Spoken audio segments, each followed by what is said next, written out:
ඒ භාග්‍යවත් වූ අරහත් වූ සම්මා සම්බුදු රජාණන් වහන්සේට අපගේ নমස්කාරය වේවා. නමෝ බුද්ධාය. ඔබ නැවතත් එකතු වන්නේ ඉරිදා සීල භාවනා වැඩසටහන සජීවී සදහම් දේශනය සමගින්. අද දවසේ උදෑසන උතුම් වූ සදහම් දේශනය තුලින් කම්ම සූත්‍රය අපට අසන්නට ලැබුණා. අපේ ජීවිතයේ බොහෝ අඩුපාඩු හදාගන්නට ඒ උතුම් වූ දහම් කතාව අපට මහෝපකාරී වුණා. අද දවසේ මේ ඔබ සහ සම්බන්ධ වන්නේ සජීවීව දහවල සදහම් දේශනය සඳහා. මේ උතුම් වූ සදහම් දේශනය සඳහා තමන්ගේ සැදැහැති දායකත්වය කරන පින්වතුන්ගේ නම් සිහිපත් කරගමු. අද දවසේ මේ උතුම් වූ ධර්ම දේශනය සඳහා තමන්ගේ දායකත්වය කරන්නේ නොම්බර 251 හයි ලෙවල් පාර මහරගම යන ලිපිනේ පදිංචි මීට මාසකට පෙර මිය පරලෝ ගිය භාෂා ජයනි පීරිස් දිනේට පින් අනුමෝදන් කිරීම පිණිස පින්වත් පේමා ජයසේකර මෑණියන්, නදීකා සඳමාලි දියණිය සහ කල්ප දිනූප පුතුණුවන් විසින් මේ උතුම් වූ පින්කම සඳහා තම දායකත්වය කරනවා. හැමදාමත් අපිට මේ දහම අහන්න ලැබුණේ ඒ පින්වත් ස්වාමින් වහන්සේලාගේ සෙවණේ. ඒ සෙවණ පවා අපට සැනසීමක්, සිසිලසක්. එනිසා අද මේ සුපින්බර දහවල් කාලේ මැදිරියට වැඩම කොට වදාළ පින්වත් ස්වාමින් වහන්සේ පාද නමස්කාර පූර්වක පිළිගනිමින් අද දවසේ උතුම් වූ සදහම් දේශනය සඳහා ආරාධනා කරමු. අපගේ පින්වත් ස්වාමින් වහන්සේට නමස්කාර වේවා. සාදු සාදු සාදු සාදු සාදු සාදු. නමස්කාර වේවා බුදුරුවනට සැමදා බුදු හිමි සරණ යමි. නමස්කාර වේවා ධම්රුවනට සැමදා සදහම් සරණ යමි. නමස්කාර වේවා සංඝරුවනට සැමදා මහා සංඝ සරණ යමි. නමස්කාර වේවා තුනුරුවනට සැමදා තිසරණ සරණ යමි.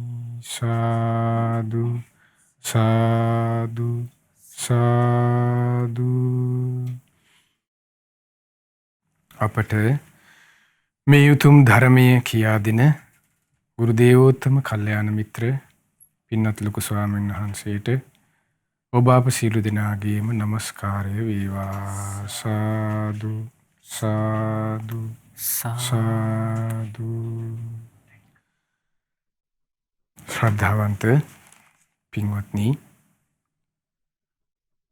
අද සවස් කාලයේ අපි සාකච්ඡා කරන්න බලාපොරොත්තු වෙනවා බුදුරජාණන් වහන්සේගේ ධර්මයේ අපිට කතාබස් වෙන, අපිට ඇහෙන්න ලැබෙන කාරණාවන් දෙකක් පිළිබඳව. ඒ කාරණාව තමයි ප්‍රඥාවන්තයා කියන කරුණත්, ඒ වගේම අපිට අහන්න හම්බ වෙනවා සම්මා දිට්ඨිය කියන වචනයත්. මේ ප්‍රඥාව කියන කරුණත් එක්ක සම්මා දිට්ඨිය කියන කරුණ, එහෙම නැත්නම් සම්මා දිට්ඨිය කියන කරුණත් එක්ක ප්‍රඥාව කියන කරුණ කොහොමද සහසම්බන්ධ වෙන්නේ කියන එක ගැන.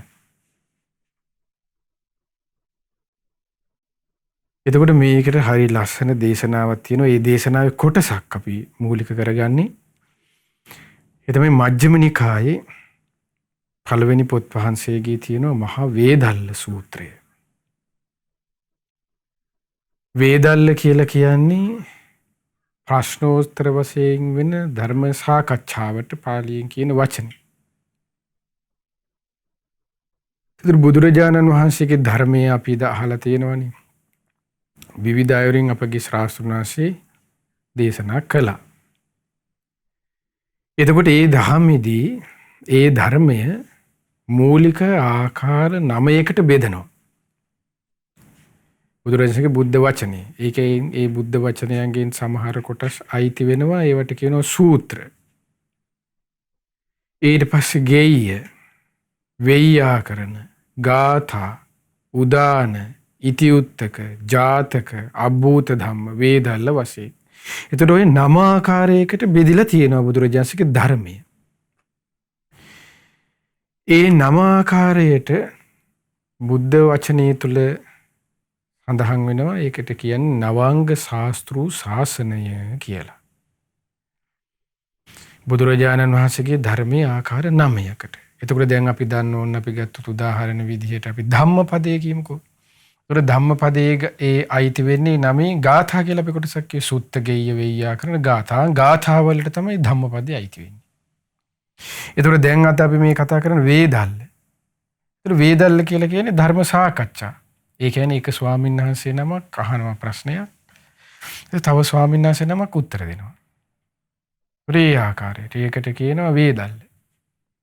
ප්‍රශ්නෝත්තර වශයෙන් සිදුවෙන ධර්ම සාකච්ඡාව.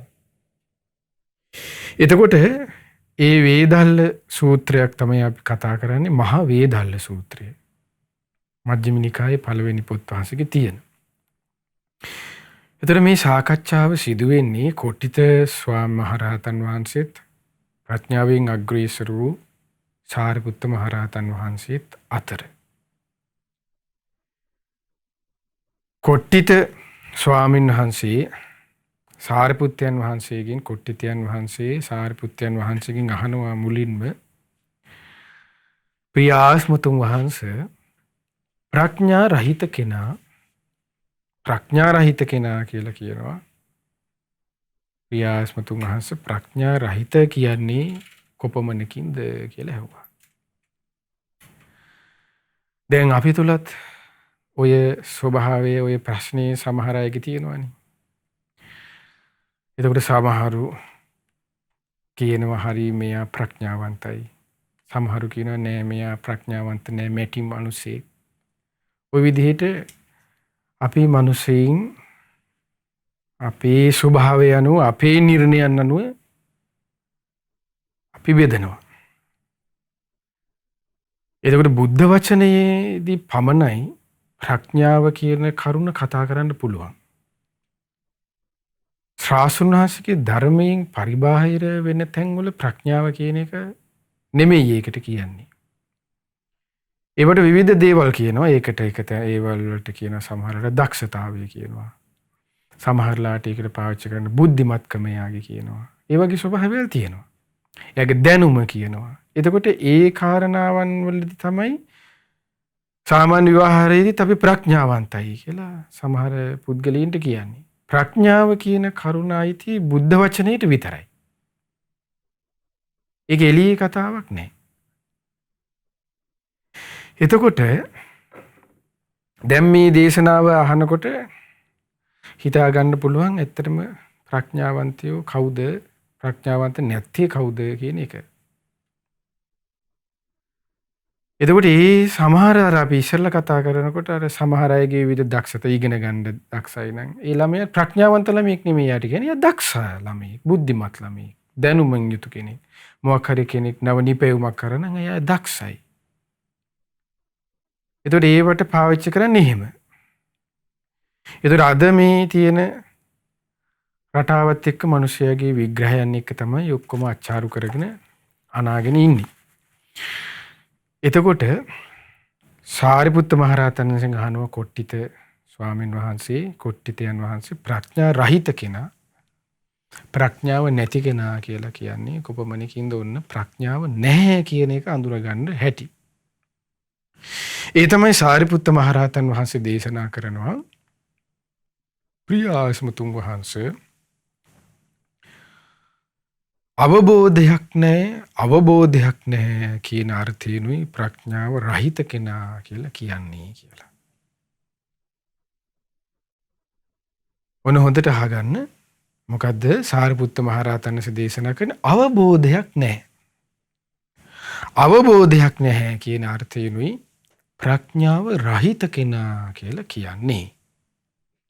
ඊට පස්සේ සාරිපුත්ත මහරහතන් වහන්සේ දේශනා කරන කුමක් ගැන තියෙන අවබෝධයක්ද නැත්තේ? එතකොට දැන් අද ලෝකයේ තුලත් අපි විවිධ අවබෝධ අර කතා කරපු ඒවා කියනවනේ. එතකොට අන්න මේ කරුණේදී තේරෙනවා ඒ අපි සාකච්ඡා කරන අපි ලෝකයේ තුලදී අපි කතා කරන දේවල් ගැන අවබෝධයක් නෙමෙයි මෙතන විස්තර කරන්නේ.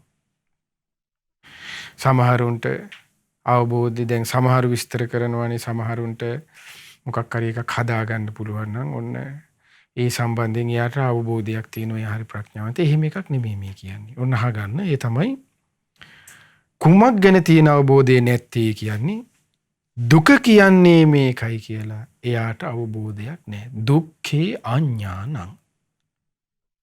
දුක පිළිබඳව අවබෝධයක් නැහැ. එතකොට දුක කියන්නේ මෙයයි කියලා කෙනෙකුට අවබෝධයක් නැත්නම් එයා කොහොම කෙනෙක්ද? අන්න ප්‍රඥා රහිත කෙනෙක්.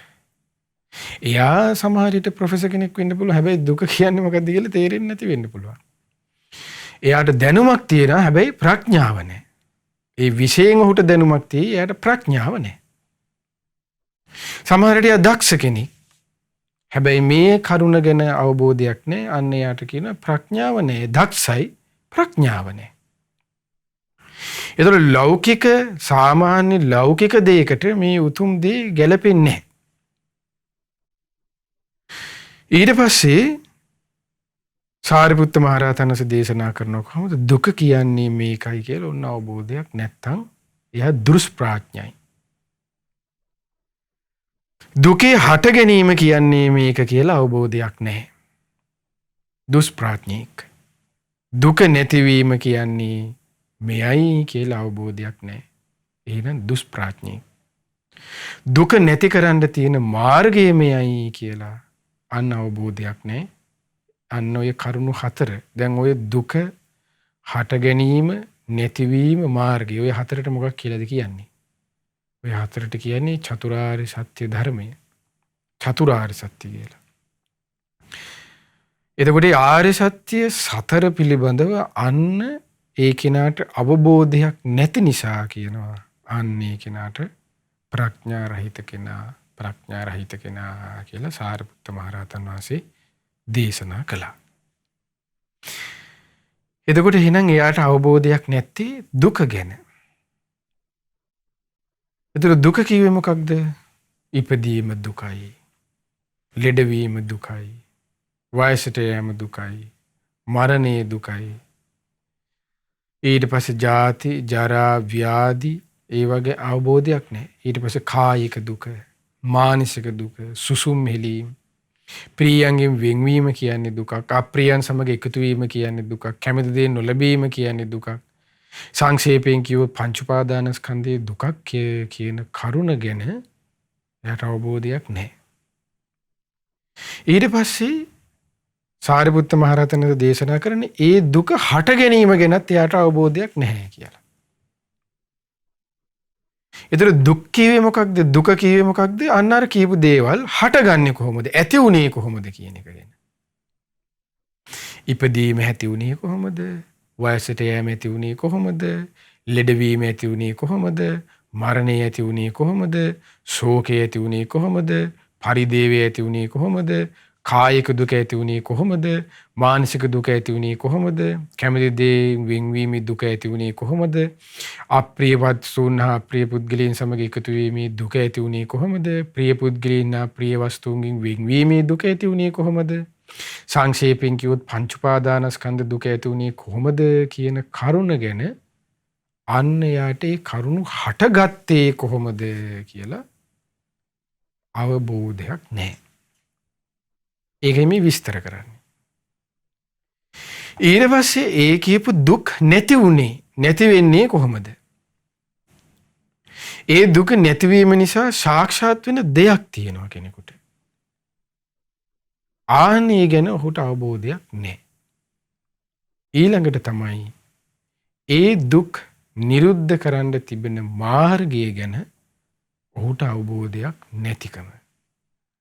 ඒ කියන්නේ ඉපදීම නිරුද්ධ කරන්න තියෙන මාර්ගය මොකක්ද? දැන් අපි අහලා තියෙනනේ ධර්මයේ තුල මෙහිම මේ සසර ගමනක යනවා. කෙලවරක් නැමැති සසර ගමනක එනවා. එතකොට මේ සසර ගමනින් නිදහස් වෙන්න නම් අන්න කුමක්ද ප්‍රගුණ කරන්න ඕන මාර්ගය කියලා එයාට අවබෝධයක් නැහැ. එතකොට එයා ඉපදීම ෂේ කරන්න කියලා එයා බෙල් වල දාගෙන හරියන්නේ නැහැ. එයා ඊට පස්සේ රුහුණු කුමාරියට පැනලා හරියන්නේ නැහැ. ඊට පස්සේ ගඟේ මුහුදේ පැනලා හරියන්නේ නැහැ. ඒතකොට පුද්ගලයෙක් හිතන්නේ ඒ ස්වභාවයෙන් එයාට ඒ දුක නැති වෙන්න එයා හිතන්නේ මේ දුක නැති වෙන්න හේතුව තමයි මරණය කියන එක. ඒ නිසානේ පුද්ගලයෙක් ඒ විදිහට මැරෙන්න යන්නේ. පුද්ගලයෙක් ඒ විදිහට මැරෙන්නේ වහ බීලා හරි. එතකොට එයා කෙරෙහි නැත්තේ මොකද? ඒ ඉපදීම නැති කරන්නා වූ මාර්ගය පිළිබඳ අවබෝධය. ඒ කියන්නේ දුෂ්ප්‍රඥයි. ප්‍රඥාව නැති කෙනෙක්. ඕනතරම් මේ බුද්ධිමත් කියලා සලකන ඉගෙන ගත්ත අය ඔය ඕනතරම් මැරෙන්නේ බෙල් වල දාගෙන. ඊට පස්සේ ඕනතරම් මේ ඉගෙන ගත්ත ඉංග්‍රීසියෙන් කතා කරන පිස්සු ඕනතරම් ඉන්නේ අංගොඩ. හොඳට ඉංග්‍රීසි කතා කරනවා. පිස්සු. ඉතින් එහෙනම් ප්‍රඥාවන්ත වෙන්න බෑනේ. එතකොට අපි තුල විවාහාරයේ වැරද්ද තියෙන්නේ. මේ ප්‍රඥාව කියන කරුණ ඒකයි බුද්ධ වචනයට අදාළයි කිව්වේ. ඕකට තිබුණේ ඉංග්‍රීසි පිළිබඳ දැනුමක් විතරයි. භාෂා ඥානයක් විතරයි. ඒක ප්‍රඥාව නෙමෙයි යන්නේ. ඒකයි වෙනස. ඒක හොඳට තේරුම් ගන්න ඕනේ. ඊට පස්සේ ඒ ලෙඩවීම නිරුද්ධ කරන්න තිබෙන මාර්ගය පිළිබඳව යාට අවබෝධයක් නැහැ. දැන් සමහරලාට ඔබ මම අපි කවුරුත් ලෙඩ වෙනවා.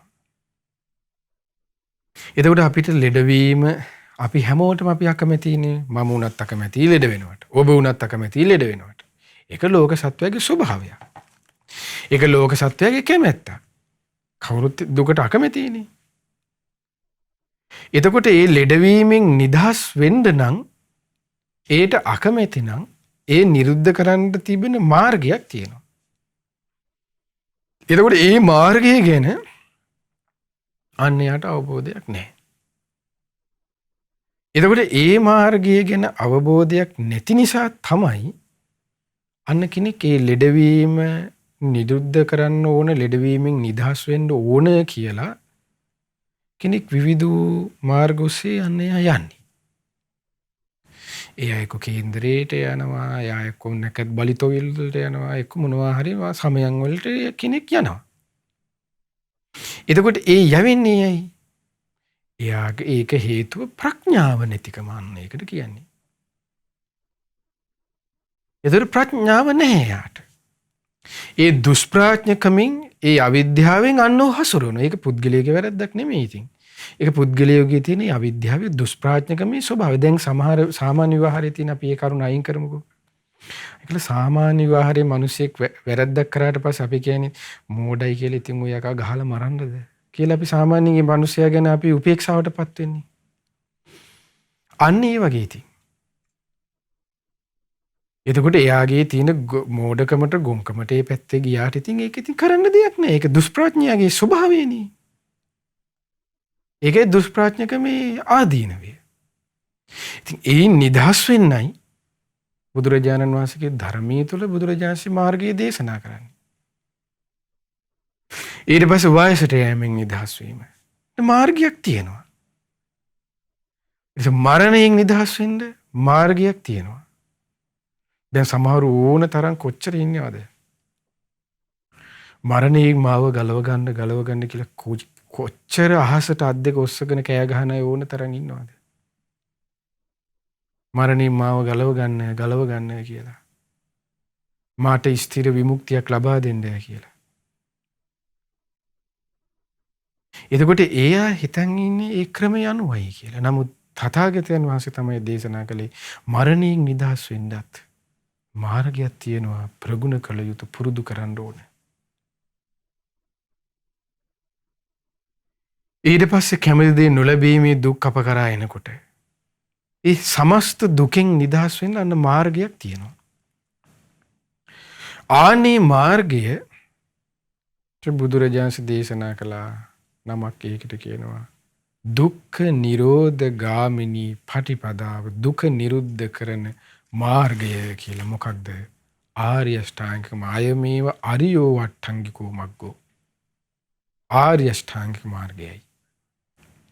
එතකොට ආර්ය අෂ්ටාංගික මාර්ගය ඒ කියේ මොනවද? සම්මා දිට්ඨිය, සම්මා සංකල්පය, සම්මා වාචා, සම්මා කම්මන්ත, සම්මා ආජීව, සම්මා වායාම, සම්මා සති, සම්මා සමාධි වශයෙන් තියෙන මාර්ගයේ ප්‍රගුණ කිරීමෙන් තමයි අන්න කවදා හරි යාට ඒ මාර්ගයේ ප්‍රගුණ කරොත් තමයි ඔය කියපු සියලු දුක්ඛ ස්කන්ධයන්ගේ නිදහස් වීමක් තියෙන්නේ.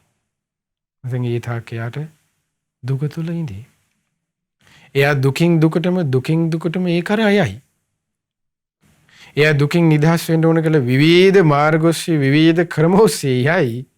හැබැයි ඔහුපත් වෙන්නේ යලි දුකටමයි. ඒ දුකින් නිදහස් වෙච්ච ඒ මාර්ගය ප්‍රගුණ කරලා අවසන් වෙච්ච උතුමන්ට කියනවන්න රහතන් වහන්සේලා කියලා.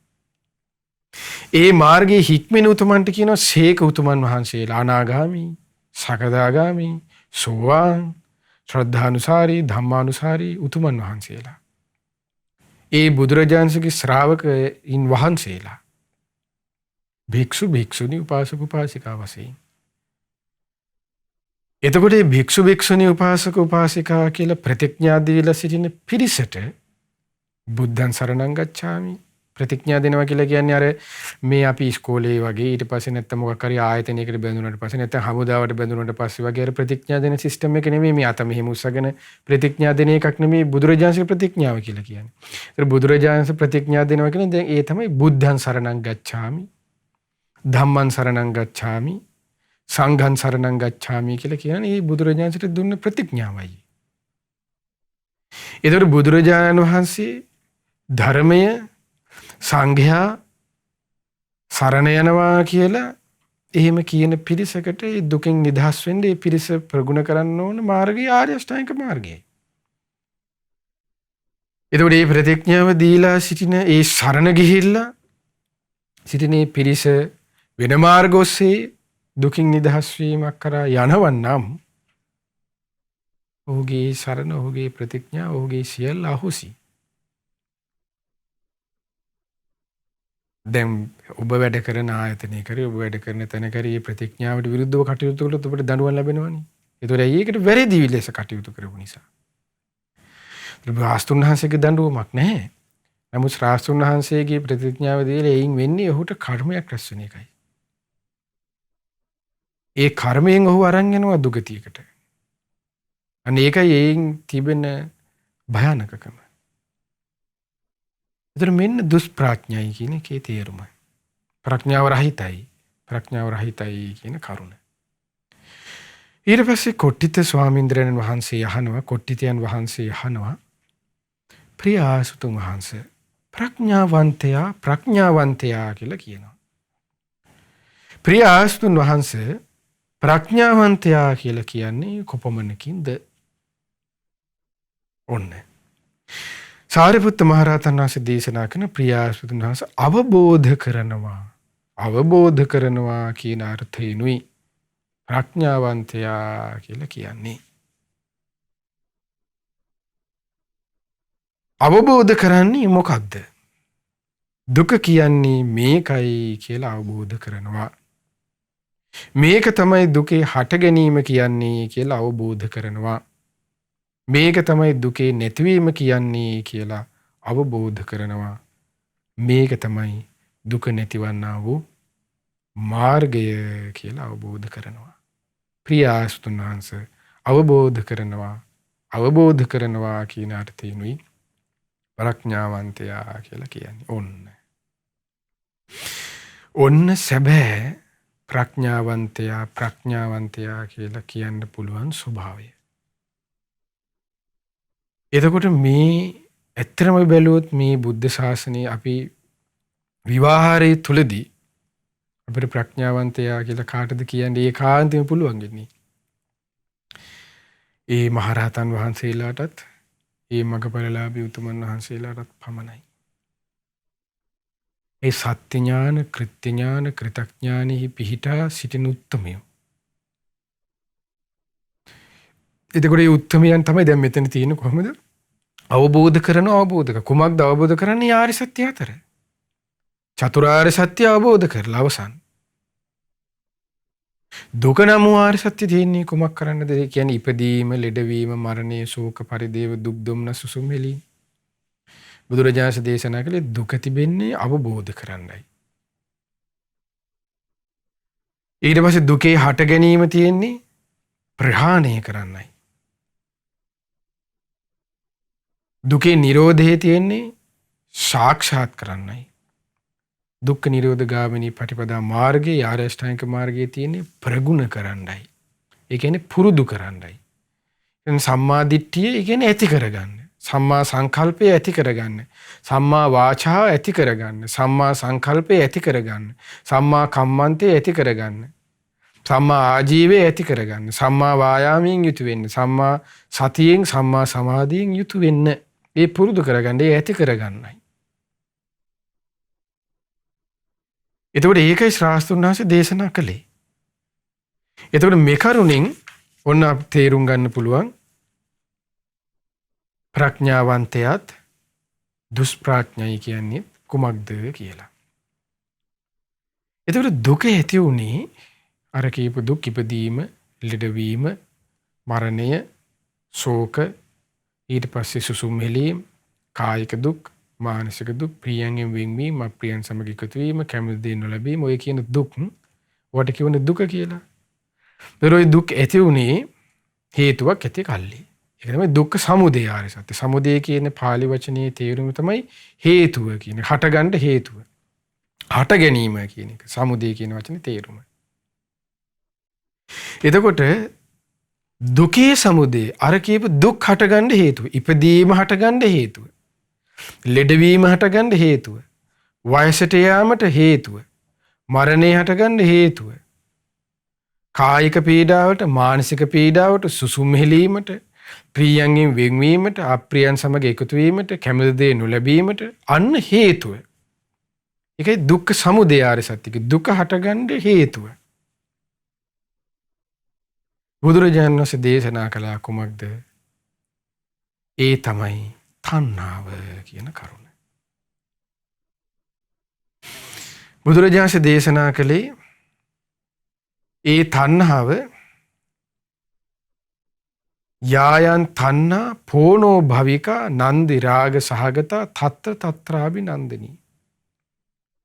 ඒ තණ්හාව දැන් තණ්හාව කියන කරුණ ගත්තොත් හටගන්නේ තැන් 6කයි. අපි සාමාන්‍ය විවාහයේ තණ්හාව කියන එක පාවිච්චි කරනවනේ. යමෙක් මිනිසෙක් මොන හරි දෙන්න කැමති නම් අපි කියනවා ඒක තණ්හාව කියලා. ඒකට කියන්නේ තණ්හාව නෙමෙයි. ඒකට කියන්නේ ධර්මයේ තුල ඒකට කියන වචන තමයි ලෝභය කියන එක. ඒකයි මේ ඔක්කොම වචන පටලවගෙන අච්චාරු කරන් ඉන්නේ කියලා මේ කියන්නේ. ලෝභය කියන්නේ එකක්. එතකොට ලෝභයේ මසුරුකම කියන්නේ ඒ මසුරුයි කියලා කියන්නේ තව කෙනෙක් තමාගේ දේ පරිහරණය කරනවට අකමැති. ඒකට කියන්නේ මසුරුයි. යමක් දෙන්න අකමැති. ඒකට කියනවනේ ලෝභයි කියලා. ඒ ලෝභයට මසුරුකමට හේතුව තණ්හාවක්. ඒ තණ්හාව පිහිටන්නේ යන තැන් 6යි. ඒකයි හරි විග්‍රහය තේරුම් ගන්න ඕන කියන්නේ. නැත්නම් ඔක්කොම බුදුරජාණන්සේට එකපාර මෙන්න රාග දේශ මොහ කියන්නේත් නැතුව මොකක තණ්හාව කියලා එක වචන ඔක්කොම ඉවර කරන්න තිබුණානේ. බුදුරජාණන් මේ නිකන් වචන කතා කරේ නෑනේ අපි වගේ. ඒ විග්‍රහයන්ට ඒ පරයයන් වලින් දේශනා කළේ සර්වඥයන් වහන්සේනේ. ඒ තථාගතයන් වහන්සේනේ. එතකොට තණ්හාව ශ්‍රාසුන් වහන්සේ දේශනා කරන සතිපට්ඨාන සූත්‍රයේ දේශනන්නේ කත්ත උප්පජ්ජමානා උප්පච්චති කත්ත නිවිසමානා නිවිසති. උපදිනව නම් උපදින්නේ, පිහිටා තියෙනව නම් පිහිටා තියෙන්නේ කොතනද තණ්හාව කියලා. ඒ තමයි 아무තු තැනක නෙමෙයි. බාහිර එළිය කොහෙවත් ගහක කොලක යාන වාහනයක ගෙදර ඇතුලේ ඒ කොහෙවත් නෙමෙයි පිහිටන්නේ තමා තුලයි. ඒ කොහෙවත් නෙමෙයි. පිහිටලා තියෙන නම් පිහිටලා තියෙන්නේ, බැසගෙන තියෙන නම් බැසගෙන තියෙන්නේ. ශාස්ත්‍රඥාස දේශනා කරන්නේ මේ ඇස කෙරෙහිය. ඇස තුලය. කන, නාසය, දිව, කය, මනස යන මේ ආයතන හයයි. ඔන්න බලන්න. එතකොට අවුල තියෙන්නේ අපි හැමෝටම අපි ඇඟිලි දික් කරලා අනුන්ට චෝදනා කරාට අවුල තියෙන්නේ කමත් කවුරු තුලද? අවුල තියෙන්නේ අපි එකිනෙකනා තුලයි. එතකොට ඇස ඔස්සේ නෙමෙයිද ඒ තණ්හාව කියන වචනේ සිංහල තේරුම තමයි ආශාව. තව විදිහකට කිව්වොත් ආස්වාදයේ ඇති කරන අරමුණ අපි සොයන් යනවා. ආස්වාදයේ ඇති කරන අරමුණ වෙන්නේ රූපේ නම් අන්න ඒකට කියනවා රූප තණ්හාව කියලා. එතකොට ඒක ඇසට සම්බන්ධයි. ආස්වාදයේ ඇති කරන අරමුණක් වන්නේ සද්දේ නම් ඒකට කියනවා ශබ්ද තණ්හා. එතකොට ඒක කනට සම්බන්ධයි. ආස්වාදයේ ඇති කරන අරමුණ වන්නේ ගඳ සුවඳක් නම් ඒක නාහයට සම්බන්ධයි. ඒකට කියනවා ගන්ධ තණ්හාව. ආස්වාදයේ ඇති කරන අරමුණ වන්නේ රසයක් නම් ඒක දිවට සම්බන්ධයි. එතකොට ඒකට කියනවා රස තණ්හා. ආස්වාදයේ ඇති කරන අරමුණ වන්නේ කයට ලැබෙන පහස නම් අපි කයින් පහස නම් හොය යන්නේ. ඒකට නම් ආශ කරන්නේ. එතකොට ඒකට කියනවා ඒක සම්බන්ධ කයටයි. ඒකට කියන පොට්ටබ්බ තණ්හා. ආස්වාදය ඇති කරන අරමුණ වන්නේ යට අරමුණක් නම් ඒකට කියන ධම්ම තණ්හා මනසටයි. එතකොට ඒ පිටිපස්සේ තමයි ඔබ අප හැමෝම යන්නේ. එතකොට ඔන්න ඔය කියන ආකාරයෙන් ස්වභාවය යුතු තණ්හාව තමයි අන්න දුක හට ගැනීම කියලා ශාස්ත්‍රඥ වහන්සේ දේශනා කළේ. ඕකෙන් තමයි දුක් හට කරගෙන දෙන්නේ කිව්වා. දැන් රූප තණ්හාව ඔස්සේ රූපේ ඔස්සේ අපි කොච්චර එළියලි රූප ඔස්සට යනවද? දැන් මේ ආපු සසර ගමනේම එළියලි ආවා. අතාමත් ඇලෙනවා. හිතත් යනවා. ඒතර රූප ඔස්සේ අපි කොච්චර යනවද? ඊට පස්සේ ශබ්දයේ ඔස්සේ අපි කොච්චර යනවද? ඒ තණ්හාවට සිත වසඟවන ස්වභාවය තමයි ශාස්ත්‍රඥයන්සේ දේශනා කළේ ධර්මයකින් කරන්නේ කියලා. කුමක්ද? දමනයක්. ඒ රූපයෙන්, ගන්ධ සුවඳින්, රසයෙන්, පහසෙන් අරගන්න දේ මනසට මුල් කරලා දෙනවා. ඒ මනසෙන් තමයි ඊට පස්සේ හසුරවන්නේ පුද්ගලයා. දැන් අපිට රූප බලන්න ඕන කියලා හිතච්ච ගමන් අපි ලස්සනට ගිහිල්ලා ටීවී එක ඉස්සරහා වාඩි වෙන්නේ. ඔක්කොම ගිහිල්ලා ඇහැ කන නාසය ටික ඔක්කොම ගිහිල්ලා හොඳට ලස්සනට වාඩි කරවන්නේ. ඊළේ දැන් ආස්වාදයේ අරමුණ කියන එක දැන් ඒකෙන් රූප දකින්නකොට අපිට ආස්වාදයේ කියන වචනේ තේරුම තමයි සතුට සොම්නස කියන එක. ඒ රූපේ දකින්නකොට අපිට සතුට සොම්නස ඇති වෙන්නේ නැද්ද? ශානී හොඳයි. බැරි වෙලාව ටීවී බලනකොට කරන්ට් එක ගියොත් එහෙම. ආයේ සතුට සොම්නසයේ කතාවක් නෑ. ඊට පස්සේ බැන බැන ඉන්නේ ඉලෙක්ට්‍රිසිටි බෝඩ් එකට.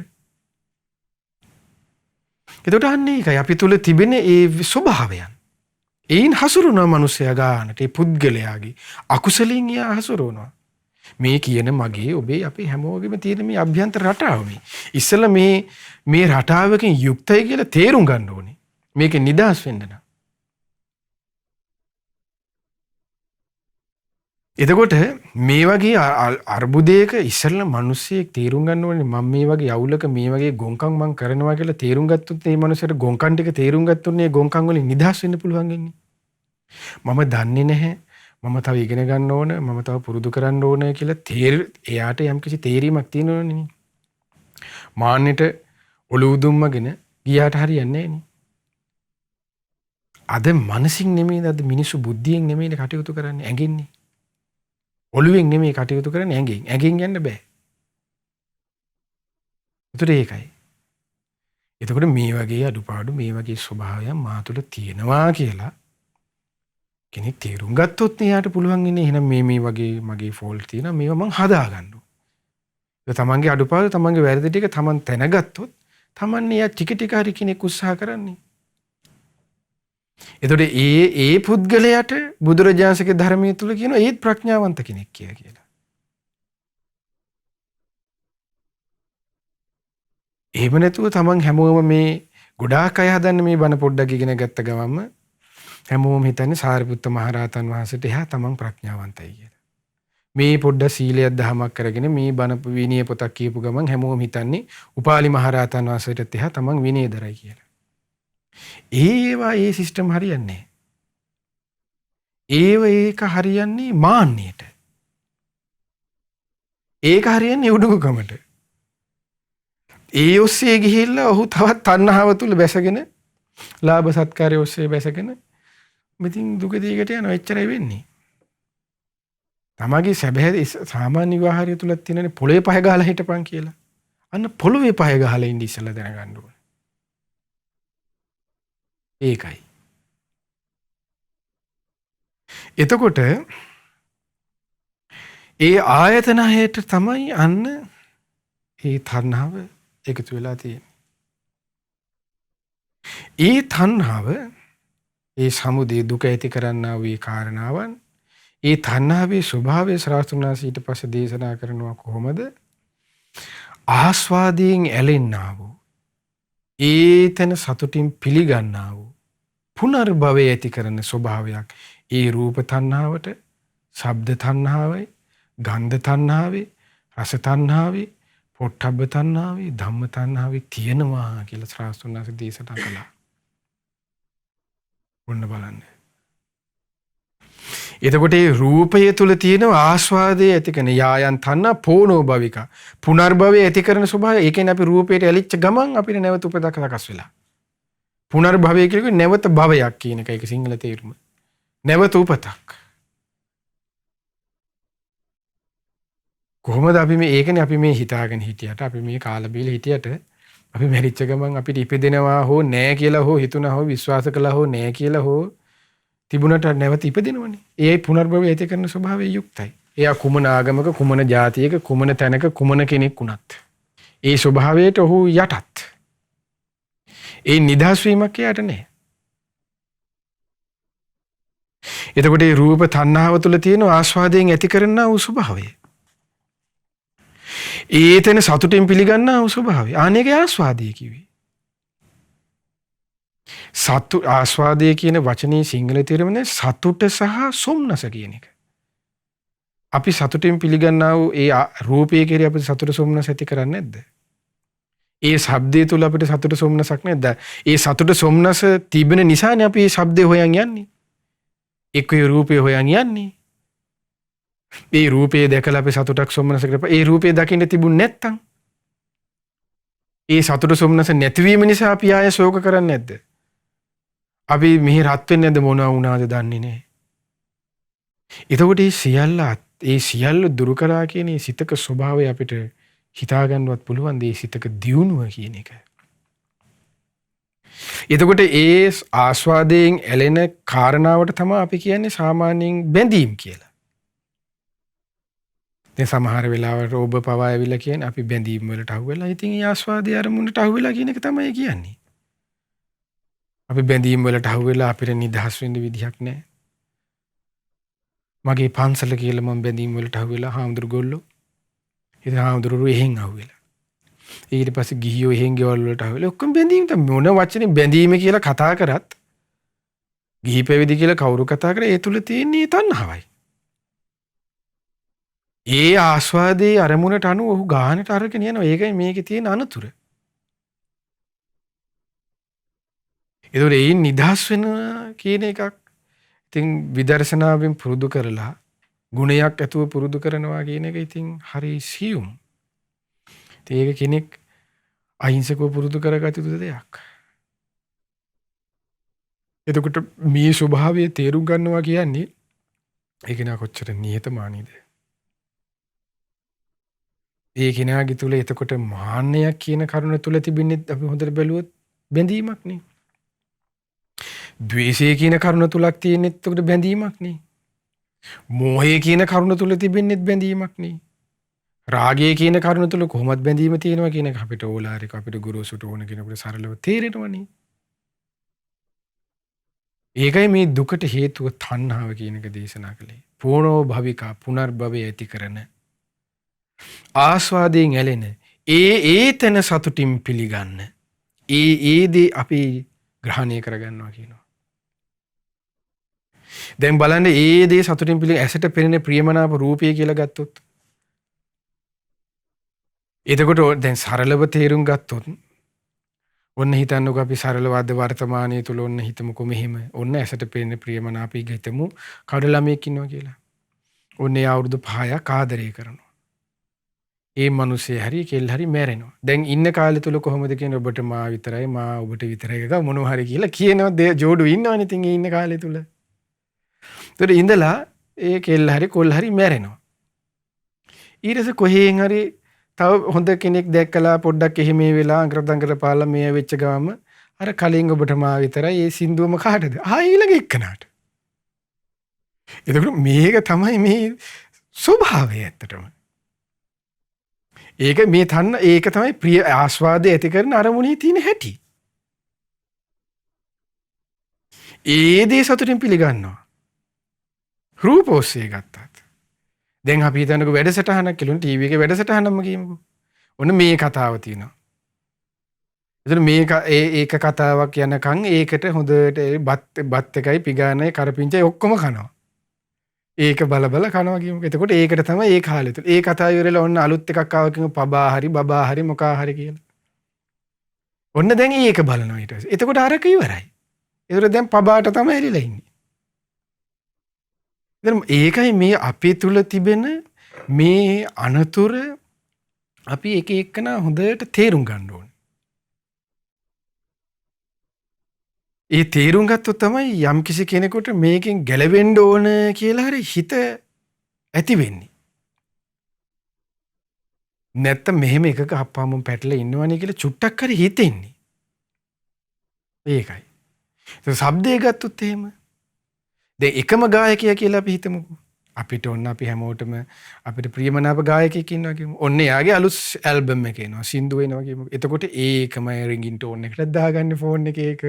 ඊට පස්සේ නෝනට දාගන්නෙත් ඒක. කතා කරන්නෙත් ඒ සින්දුවෙන්. ඔක්කොම ඒ සින්දුව. කාලේ ඊට පස්සේ එයා හිතන්නකෝ ඒක ඉවරෙලා එයා ඔන්න ආය අලුත් සින්දුවක් ගැහුවා කියලා. ඊට පස්සේ මොකද්ද? අරක නෑ. ආයි ළඟ ඒක. ඒ අරකට එච්චර කැක්කුමක් තිබ්බනේ. ඒක මෙල්ල ඉඳ තිබ්බනේ. එතකොට ඒකයි මේ අපේ ස්වභාවයන් මේ සරල මං උදාහරණ ටිකක් මේ කියන්නේ අපිට සරලව තේරුම් ගන්න. ගැඹුරට ඉතින් අපි කොහොමද අහුවෙලා ඉන්නවා කියන එක ඉතින් මේ සරලව මේ විදිහට අහුවෙලා ඉන්නවා කියන එක අපිට මෙහෙම තේරෙනවා නම් ගැඹුරට අහුවෙලා ඉන්නවා කියනවා ඉතින් අමුතුවෙන් කියන්න දෙයක් නැහැ. ඊට පස්සේ ගඳ සුවඳට ඊට පස්සේ රසයට ඊට පස්සේ පහසට ඊට පස්සේ අරමුණු වලට දැන් අපි හිතමුකෝ අපි දැන් ගඳ සුවඳට ගමු. ඒතර සරල වෙහි මොහොතේ වෙන දෙයක් අපි තේරුම් ගමුකෝ. ඒ කොහොමද දැන් ඔබ මම අපි ගෙදර ඉන්නකොට අපි පර්ෆියුම් ගන්න කඩේට යනවනේ. ඒතර කඩේට පර්ෆියුම් අපි සෙන්ට් එක ගන්න ගියාට පස්සේ විවිධ වර්ගයේ සෙන්ට් ඒ කඩේ ඉන්න අයියා හරි අක්කා හරි අපිට දෙනවනේ. දෙනකොට අපි ඉස්සර අල්ලට මෙහෙම ගහලා ඉඹිලා බලනවා. ඊට පස්සේ ඒක හොඳ නෑ කියනවා. ඊට පස්සේ ඊළඟ අත ආයෙ පිහ දානවා. ඒකේ ගහනවා. ඊට පස්සේ ඉඹලා බලනවා. ඒ බල හරි ඒක කොහොම හරි මේව කර ඒ තුල මේ සිද්ධිය තමයි වෙන්නේ. ගඳ නාසයේ තියෙනවා. ගඳ තියෙනවා. සුවඳ මොකක් හරි තියෙන නාසයේ ගඳ සුවඳයි.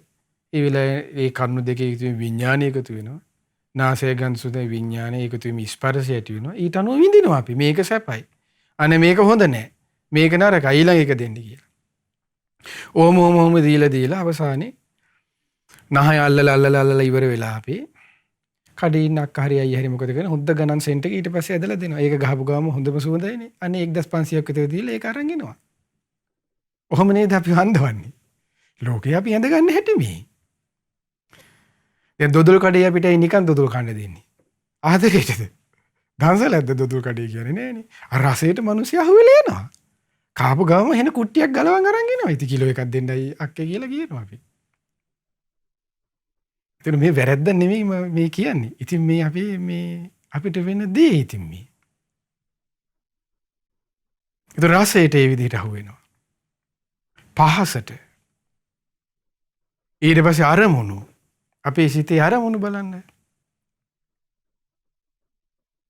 එතකොට අරමුණට අපි විවිධ අරමුණු මොන්ටිසෝරි යන කාලේ ඒ අරමුණු ඔස්සේ එළි යනවා. ඊට පස්සේ ඕලෙවල ඊට පස්සේ පොඩි ඊට පස්සේ 8 9 වසරවල පොඩ්ඩ බයිසිකලයක් පදින්න. ඊට පස්සේ ඒ බයිසිකලයක් තියෙන එක තමයි හරි ලොකු දේ ඉතින්. ඒ අරමුණ අපි. ඊට පස්සේ 10 11 හරිනකොට වෙන අරමුණු. දැන් අද කාලේ නම් ඒ අරමුණු නෑ. ඉස්සර නම් අපිට ඉතින් සාමාන්‍යයෙන් ඔය දේවල් තිබ්බේ. දැන් අද කාලේ නම් 10 11 යනකොටම කසාද බඳින්න අරමුණු තියෙන්නේ. ඒතකොට අද කාලේ ළමයිගේ ඒ අරමුණු. ඊට පස්සේ ඒ ලෙවල් ඕ ලෙවල් වයස ඒ ලෙවල් වගේ වයස යනකොට ඒ ළමයිට තියෙන්නේ ඊට පස්සේ දරුමල්ලු හදා ගන්න අරමුණු අද කාලේට. ඒතකොට ඒ අරමුණු. ඒ කැම්පස් වගේ ඊට පස්සේ ඒ ලෙවල් ඉවරුනට පස්සේ තමයි අරමුණ තියෙන්නේ ඉගෙන ගන්න ඕනේ කියලා. ඒතකොට ඒ අරමුණු අද තියෙන්නේ. එතකොට ඒ වගේ අරමුණු තමයි අද ලෝකයාගේ තුල තියෙන්නේ. ඒවට අහුවෙවි. ඉතින් යනවා මිනිසයා. ඉතින් ඒකයි මේ අනතුර ඉස්සරලා තේරුම් ගන්න ඕන කියන්නේ. අනතුරයි කියලා කෑ ගැහුවට අනතුර මොකක්ද කියලා ඉස්සරලා පේනලා දෙන්න ඕනනේ. අනතුරයි කියලා කිව්වට ඒක හරියන්නේ නැහැනේ. මොකද අද ස්වභාවයක් තමයි පුද්ගලයන්ගේ මිනිස්යාගේ තියෙන දෙයක් තමයි දැන් අපි බෝඩ් එකක් ගහනවා ඇතුල් වෙන්න එපා. කියලා ඊට පස්සේ අපිට හිතෙන්නම හිතේ මොකද්ද? ඇතුල් වෙලාම බලන්න ඕනේ. ඇතුල් වෙලාම බලන්න ඕනේ කියලා. එතකොට ඒ තමයි සාමාන්‍යක හැටි පුද්ගලයාගේ. එතකොට එයාට ඇතුල් වෙන්න එපා කියන කරුණ කියලා දෙන්න ඕන. එතන විස්තරයක් කරන්න ඕන. එතකොට තමයි මේ පුද්ගලයා මෙහෙම එකක් වෙනවද? ඒකේ භයානකකම ඒකේ ආදීනමයට ඒක ශ්‍රාසුන්හන්සේ එපා කියලා නතර කරපු කෙනෙක් නෙමෙයි. ශ්‍රාසුන්හන්සේගේ බුද්ධ දේශනාව තුල තියෙන හොඳට බැලුවොත් බුදුරජාණන් වහන්සේගේ බුද්ධානුශාසනාවේ තියෙන ආදීනමේ ප්‍රකට කිරීමක්. ආදීනම යන ශ්‍රාසුන්හන්සේ ප්‍රකට කරවලා තියෙන්නේ. එපක් ගාලා එකපාර ෆුල් ස්ටොප් තියලා නැවතීම තියලා නැහැ. මෙයයි මෙන්න මේ ආදීන වලින් යුක්තයි ඒ නිසා එපා. අන්න එහෙම බුදුරජාණන්සේගේ දේශනාවේ තියෙන බලන්න. අපේ සිස්ටම් එක නෙමෙයි. ඒකයි බුදුරජාණන් වහන්සේගේ මහා ප්‍රඥාව කියලා කියන්නේ. ඒ මහා කාරුණික බව කියලා කියන්නේ. එතකොට ඒකයි සංගවලා භාගයක් ඇතුලේ තියාගෙන ටිකක් එලි එහෙම එකක් නෑ බුදුරජාණන්සේගේ ධර්මයේ. යමක් සංගවමින් යමක් ඇතුලේ තියාගෙන කතා කරනවා නම් ඒ තුල තිබෙන්නේ ඒක සම්දිට්ඨික දෙයක් නෙමෙයි. ඒක අකාලික දෙයක් නෙමෙයි. ඒක ඕපනයික දෙයක් නෙමෙයි. ඒක මොකක් හරි අවුලක් හොරයක් තියෙනවා ඇතුලේ. ඒ හොරේ গুপ্ত දැන් යంత్ర මන්ත්‍රයක් වුණත් ඔය මොන හරි බයිලතෝයිල් ඔය යක්ෂ භූත කේස් ඔක්කොම গুপ্ত ඒ හංගන් ඉන්න ක්‍රමයට අනුවනේ එලිපිට මුකුත් කරන්නේ නැහනේ. අනිත් අය එලවලා යනවා තමසලා යනවා කියලා එලවනාලේ පටන් ගන්න. එතකොට ඒ තියෙන්නේ ඒ සංගවගෙන ඉන්න ඒකටම තුලම තමයි ඒ පුද්ගලයාගේ ඒ අර ආසාව තියෙනවනේ. සොයන්න කියන එක. ඒ නිසා තමයි ඒකට ඒ গুপ্ত ඒ දෙයට ආස කරන්නේ. අර එපා කිව්වට පස්සේ අපිට බලන්න යන්න හිතෙනවම වගේ තමයි. ඇයි එතන බොරුව නිසා. ඒ බොරුව පැවැත්වන්නේ අර එලවලා දාපු ගාම තමයි. ඇයි ඒක සම්දිට්ඨක නෙමෙයිනේ අකාලික එකක් නෙමෙයිනේ. ඒකයි. තථාගතයන් වහන්සේගේ ධර්මයේ දෙවියෙක් කිව්වත් භූතයෙක් කිව්වත් යකෙක් කිව්වත් මිනිසෙක් කිව්වත් හැමෝටම විවෘතයි. ඒ හංගලා ගහන්නේ රහංගන යන සිස්ටම් තියෙනවා නම් හොඳට හිතන්න එතන අවුලක් කියලා. මාකරි මගඩියක් යනවා ඇතුලේ. තථාගතයන් වහන්සේගේ ධර්මය තථාගතයන් වහන්සේම දේශනා කරන්නේ විවෘත වූ විටයි බබලන්නේ කියලා. සංගුවාම නෙමෙයි. ඒකයි. ඒතර මේවා ඉතින් තේරුම් ගන්න ඕනේ. එතකොට ඒ තණ්හාවේ ස්වභාවය ඔන්න. ආස්වාදයේ ඇති කරන පුනර්භවයේ ඇති කරන ඒතන සතුටින් පිළිගන්නා වුණ තණ්හාව. දුක්ඛ සමුදය. පිහිටන්නේ ආයතන හය තුල. පිවිස පවතින නම් පවතින්නේ ආයතනයන් ඔස්සේ. ඒ තණ්හාව නිරෝධය. කියන්නේ දැන් දුක අපි ආය කතා කරපු ටික අපි මතක් කර කර ආවොත් මොකද දුක හටගත් දුක කියන්නේ අන්න ඉපදීම ලැබීම. මේ දුක් හටගන්න හේතුව ඔය ආස්වාදයෙන් ඇති කරන පුනර්භවය ඇතිවන්න ඔය තණ්හාව. ඊට පස්සේ බුදුරජාණන් දේශනා කළේ ඒ තණ්හාවෙන් නිරෝධයක් තියෙනවා. නිදහස් වීමක්. ඒ තණ්හාවේ නිරෝධේ නිදහස් වීම ශාස්ත්‍රඥ වහන්සේ දේශනා කළන්නේ කොහොමද? ඒ තමයි දැන් අර අපි තුල තිබ්බනේ ඇසට පෙනෙන ප්‍රියමනාප රූපයට ඇලිලා යන ස්වභාවය. කනට ඇසෙන ශබ්දයට ඇලිලා යන ස්වභාවය. නාසයට දැනෙන ගඳ සුවඳට ඇලිලා යන, දිවට දැනෙන රස, කයට දැනෙන පහස, මනසට හිතෙන අරමුණු වලට ඇලිලා යන ස්වභාවය. ආනේක ශාස්ත්‍රඥ දේශනා කරනවා කුමක්ද? ඡාගෝ පටිනිස්සග්ගෝ මුත්‍ති අනාලය. ඔන්න නිරෝධය. ඡාගෝ අත්හරින්න. ඒ කෙරෙහි තිබෙන ඇලිලා යන ආස්වාදයෙන් ඇලිලා යන අපේ ආස කර කර යන්නේ ස්වභාවය ඔබ අත්හරින්න. ඡාගෝ පටිනිස්සග්ගෝ දුරු කරන්න. පස්සෙන් එළිලා වැටීගෙන යන ස්වභාවය අන්න දුරු කරන්න. මුත්‍ති අනාලය ආලේ රහිත වෙන්න. ආස්වාදයේ දුරු කරන්න. මුත්‍ති කිව්වේ ආස්වාදයෙන් එළ තණ්හාවෙන් බැඳෙලා ඉන්න ස්වභාවය යන්න නැති කරන්න. අනාලය ආලේ රහිත වෙන්නේ කෙරෙහි. අන්න එතකොට ඔබට ශාස්ත්‍රඥ දේශනා කළා ඒ රූපේ කෙරෙහි රූප ශබ්ද ගන්ධ රස පහස කෙරෙහි තියෙන අන්නේ එළි යන ස්වභාවය දුරු කරගන්න පුළුවන්. ඒ හේතුවෙන් ඔබට සාක්ෂාත් වෙන දෙයක් අන්න නිවන. එතකොට ඒ ඡාගෝ පටිනිස්සග්ගෝ මුත්‍ති අනාලෝ. ඒ කිව්වේ පාලියෙන් කිව්වොත් එහෙම යෝතස් දැන් දුක්ඛ නිරෝධාර සත්‍ය තියෙනකෝ යෝතස්සායේව තණ්හාය අශේෂ විරාග නිරෝධෝ. අශේෂ ශේෂ නැතු ඉතිරියක් නැතිව. විරාගෝ නොයල්මින් නිරෝධෝ නිරුද්ධ කිරීමක් වේද. කොහොමද? ඒ තියෙන්නේ අන්න ඡාගෝ අත්හරින්න ඕන. පටිනිස්සග්ගෝ දුරු කරන්න ඕන.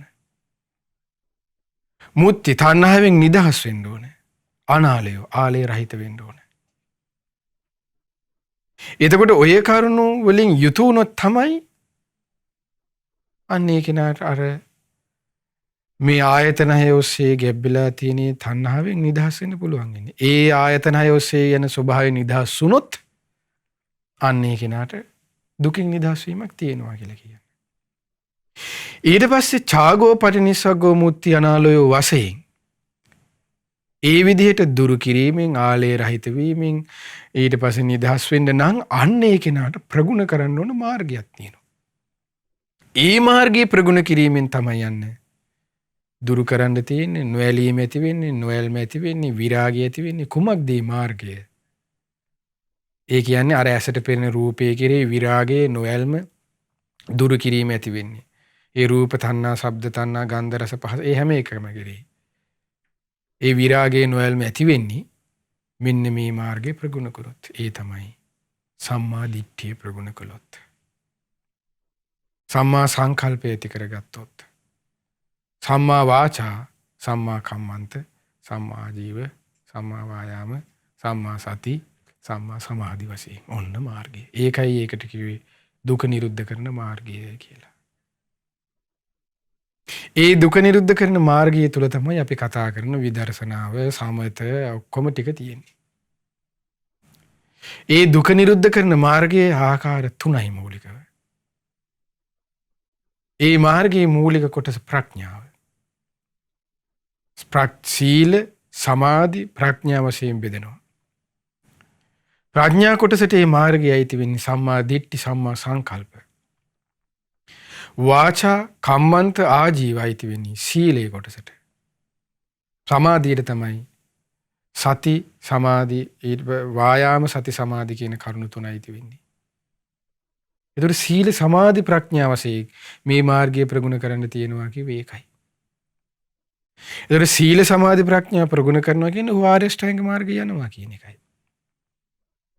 ඒතර ඔන්න ඔය කරුණ පිළිබඳ තේරුමක් තේරෙනවා නම් ඒ කෙනාට ප්‍රඥාවන්තයි කිව්ව සාරිපුත්ත මහ රහතන් වහන්සේ.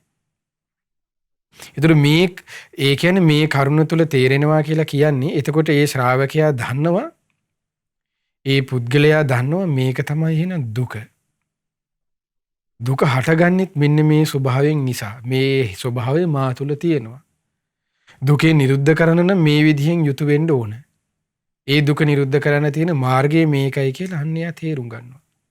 ඒ විදිහේ වැටහීම ආවොත්නේ ඔහුට ඒ කෙරෙහි පැහැදීමක් ඇති වෙන්නේ.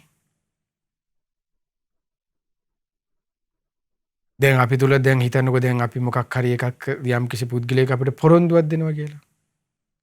ඒතර පොරොන්දුව දුන්නාට පස්සේ ඒ පුද්ගලයේ පොරොන්දුව ඉෂ්ට කරනකොට ඒ සඳහා ඔහු වෙහෙසෙනකොට ඒ සඳහා දේවල් ලැබෙනකොට අපිට එතකොට මේ කෙරේ විශ්වාසය ඇති වෙන්නේ. ඒ වගේ තමයි. මෙන්න මේකයි දුක අනිදහස් වෙන්නේ කියලා නතර කළේ නෑ. මෙන්න මෙහිමයි මෙන්න අනතුර මෙන්න ස්වභාවය මෙන්න ආදීනව මෙන්න නිදහස් වෙන හැටි මෙන්න නිදහස් වෙන්න මාර්ගෙත්. ආරි සත්‍ය 43 හැම එකක්ම තියෙනවා. ඒකේ ශ්‍රාවතුන් වහන්සේ භාගයට දේශනා කළා නෑ කියන්නේ. ඒකයි අපගේ ශ්‍රාවතුන් වහන්සේගේ මහා කරුණාව කියන්නේ. ඊට පස්සේ දැන් ওই විදිහට මාර්ගය ගැන ආර්ය සත්‍ය ගැන අවබෝධයෙන් යුක්ත නම් ඔන්න ප්‍රඥාවන්තයි. ප්‍රඥාවන්තයා කියලා කියනවා. ඊට පස්සේ අහනවා කොට්ටිත මහරහතන් වහන්සේ ප්‍රිය ආසුතුන් වහන්සේ මේ ප්‍රඥාවේ ඇති ප්‍රයෝජනය මොකක්ද? දැන් මේ විදිහට ආර්ය සත්‍ය හතර කෙරෙහි ඇති අවබෝධයෙන් ඇති ප්‍රයෝජනය මොකක්ද? මොන අහනවා? ප්‍රිය ආසුතුන් වහන්සේ ප්‍රඥාව විශේෂ ඥානය ලබා ගැනීම ප්‍රයෝජනය කරගෙන තියෙන්නේ. විශේෂ ඥානය කිව්වේ මොකද්ද? මගඵල අවබෝධය. පූර්ණ අවබෝධය ලබා ගැනීම ප්‍රයෝජනය කරගෙනයි තියෙන්නේ නිවන. අකුසල් ප්‍රහාණය කිරීම, කුසල් වැඩිම ප්‍රහාණය කරගෙනයි තියෙන ඔන්න ප්‍රඥාවේ ප්‍රයෝජන. ඔන්න බලන්න. එතකොට මේ ආර්ය සත්‍ය හතර පිළිබඳව ඇති අවබෝධයෙන් ප්‍රඥාවන්තයා කියලා කිව්වේ. එතකොට මේ ප්‍රඥාවන්ත භවයේ තියෙන ප්‍රයෝජන එකයි. කුමක්ද? විශේෂ ප්‍රඥාව විශේෂ ඥානය ලබා ගැනීම පිණිස ප්‍රයෝජනය කරගෙන තියෙන්නේ. පූර්ණ අවබෝධය ලබා ගැනීම ප්‍රයෝජනය කරගෙන තිබෙන්නේ. අකුසල් ප්‍රහාණයත් කුසල් ඉපදවීමත් ප්‍රයෝජනය කරගෙන තිබෙන්නේ. ප්‍රඥාවේ ආනිසංස. ඊට පස්සේ හරි ලස්සන මාතෘකාවකට ඊට පස්සේ කොට්ටිත මහරහතන් දැන් මේ විදිහට ප්‍රඥාව ගැන කතා කරලා අවසන් වුණාට පස්සේ හරි ලස්සන මාතෘකාවකට ඊට පස්සේ කතා කරනවා. සාරිපුත්ත මහරහතන් වහන්සේ අහනවා ප්‍රිය ආසුතුන් වහන්සේ සම්මා දිට්ඨිය ඇතිවෙන්න උපකාර වන්නේ මොකක්ද? දැන් ඇයි මේ සම්මා දිට්ඨිය ගැන ඊට පස්සේ කතා කළේ? දැන් මාර්ගය ගැන කියලා දුන්නස මාර්ගයේ ප්‍රධාන පළවෙනි අංගය මොකද්ද? සම්මා දිට්ඨියනේ. දැන් දුක ගැන කියලා දුන්න දුක හටගත්තේ මෙහෙමයි කියලා දුන්න දුක නැතිවීම මෙහෙමයි කියලා දුක නැති කරගන්නව මාර්ගය. එතකොට පුද්ගලයාට දුක නැතිව කරගන්න ඕනේ කියලා මාර්ගය ගැන පැහැදුනොත් ඒ මාර්ගයේ පළවෙනි කාරණා මොකක්ද? සම්මා දිට්ඨිය. එතකොට සම්මා දිට්ඨිය තුල තමයි සියලු අංගයන් තිබෙන්නේ. සම්මා දිට්ඨියට සම්මා දිට්ඨිය උපකාර වෙනවා. සම්මා දිට්ඨිය උපකාර වෙනවා සම්මා සංකල්පයට. සම්මා දිට්ඨිය උපකාර වෙනවා සම්මා වාචාවලට. සම්මා දිට්ඨිය උපකාර වෙනවා සම්මා සංකල්පයට. සම්මා දිට්ඨිය උපකාරයි සම්මා ආජීවයට. සම්මා දිට්ඨිය උපකාරයි සම්මා වායාමයට. සම්මා දිට්ඨිය උපකාරයි සම්මා සතියට. සම්මා දිට්ඨිය උපකාරයි සම්මා සමාධියට. මොකද සම්මා දිට්ඨිය කියන කරුණ ප්‍රඥාවරණයයි තියෙන්නේ. අහනවා සම්මා දිට්ඨිය ඇතිවෙන්න උපකාර වන්නේ මොනවාද? ඒතර සම්මා දිට්ඨියේදී සම්මා දිට්ඨිය බුදුරජාණන්සේගේ ධර්මයේ මූලිකව ආකාර දෙකකට බෙදෙනවා. ඔබ අහලා තියෙන මේ දේ දන්නවා. ලෞකික ලෝකෝත්තර කියලා. ලෞකික සම්මා දිට්ඨිය, ලෝකෝත්තර සම්මා දිට්ඨිය කියලා. මේ විදිහට දෙකකට වෙන්නවා. ඒතර ඒකදී ලෞකික දැන් මෙතනදී කතා කරන්නේ ලෞකික ලෝකෝත්තර මේ හැම එකක් වෙනම. ඇති වෙන්න උපකාර වන්නේ මොකක්ද කියන එක. ඒතර ලෞකික ඉස්සෙල්ලා අපි කතා කරලමුකෝ.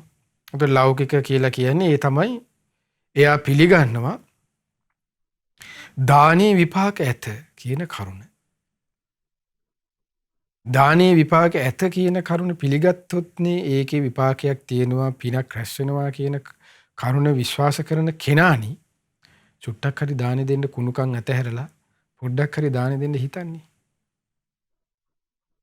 ඊට පස්සේ පුද පූජා කටයුතු විපාක අත්ති දින්නම් අත්ති ඊටං අත්ති හුතං අත්ති සුකට දුක්ඛටානං කම්මානං ඵල ඔය විදිහට 10 ආකාරයකට විස්තර දේශනාව තුළ තියෙනවානේ. ඒක සිංහල ටික තමයි මේ තමයි මොකද්ද? දානේ විපාක ඇත. ඊට පස්සේ පුද පූජාවන්ගේ විපාක ඇත. වන්දනාමාන කිරීමේ පුද පූජාවන්ගේ විපාක ඇත. ඒතර 13 වන්දනාවට යා ගරහන්නේ. බෝධීන් වහන්සේගේ වන්දනාවට යා ගරහන්නේ. වැඩිහිටියන්ට ගෞරව කිරීමට යා ගරහන්නේ. ඒ ඔක්කොම පුද පූජාවන්ගේ විපාක. ඒතර වැඩිහිටි ගෞරවය, ඊට පස්සේ දෙමාපියන්ට ගෞරව කිරීම. ඒතර ඒවා නැහැ කියන්නේ යාගේ ඉතින් සම්මාදිට්ඨිය අවුලක්. එයා කොහොම ගියත් කොහොම කෙනෙක් වුණත් එතකොට පුද පූජාවන්ගේ විපාක තියෙනවා. සේවා කටයුතු කිරීමේ විපාක ඇත. එතකොට තමන්ගේ සේවය, තමන්ගේ රැකියාව, තමන්ගේ කාර්ය හරියට කිරීම තුළින් පිනක් වැඩෙනවා කියන එක අද කී දෙනෙක්ද දන්නේ? ඒතර ඒ විදිහට දන්නවනම්, ඒ කෙරෙහි විශ්වාසය තියෙනවනම් එයාට තමන්ට ලැබිලා තියෙන තමන්ගේ කාර්ය එයා නොපිරලා එක කරනවනේ. එහෙනම් අද අපිට මෙච්චර මෙහෙම වෙන්න බෑනේ. දැන් අද මිනිස්සුන්ට කොච්චර ඛණ්ඩ දුන්නත්, පඩි දුන්නත්, මොනවද රං කහවණු වැස්සක් දුන්නත්, රං කහවණුව ගානේ දුන්නත් මදිනේ.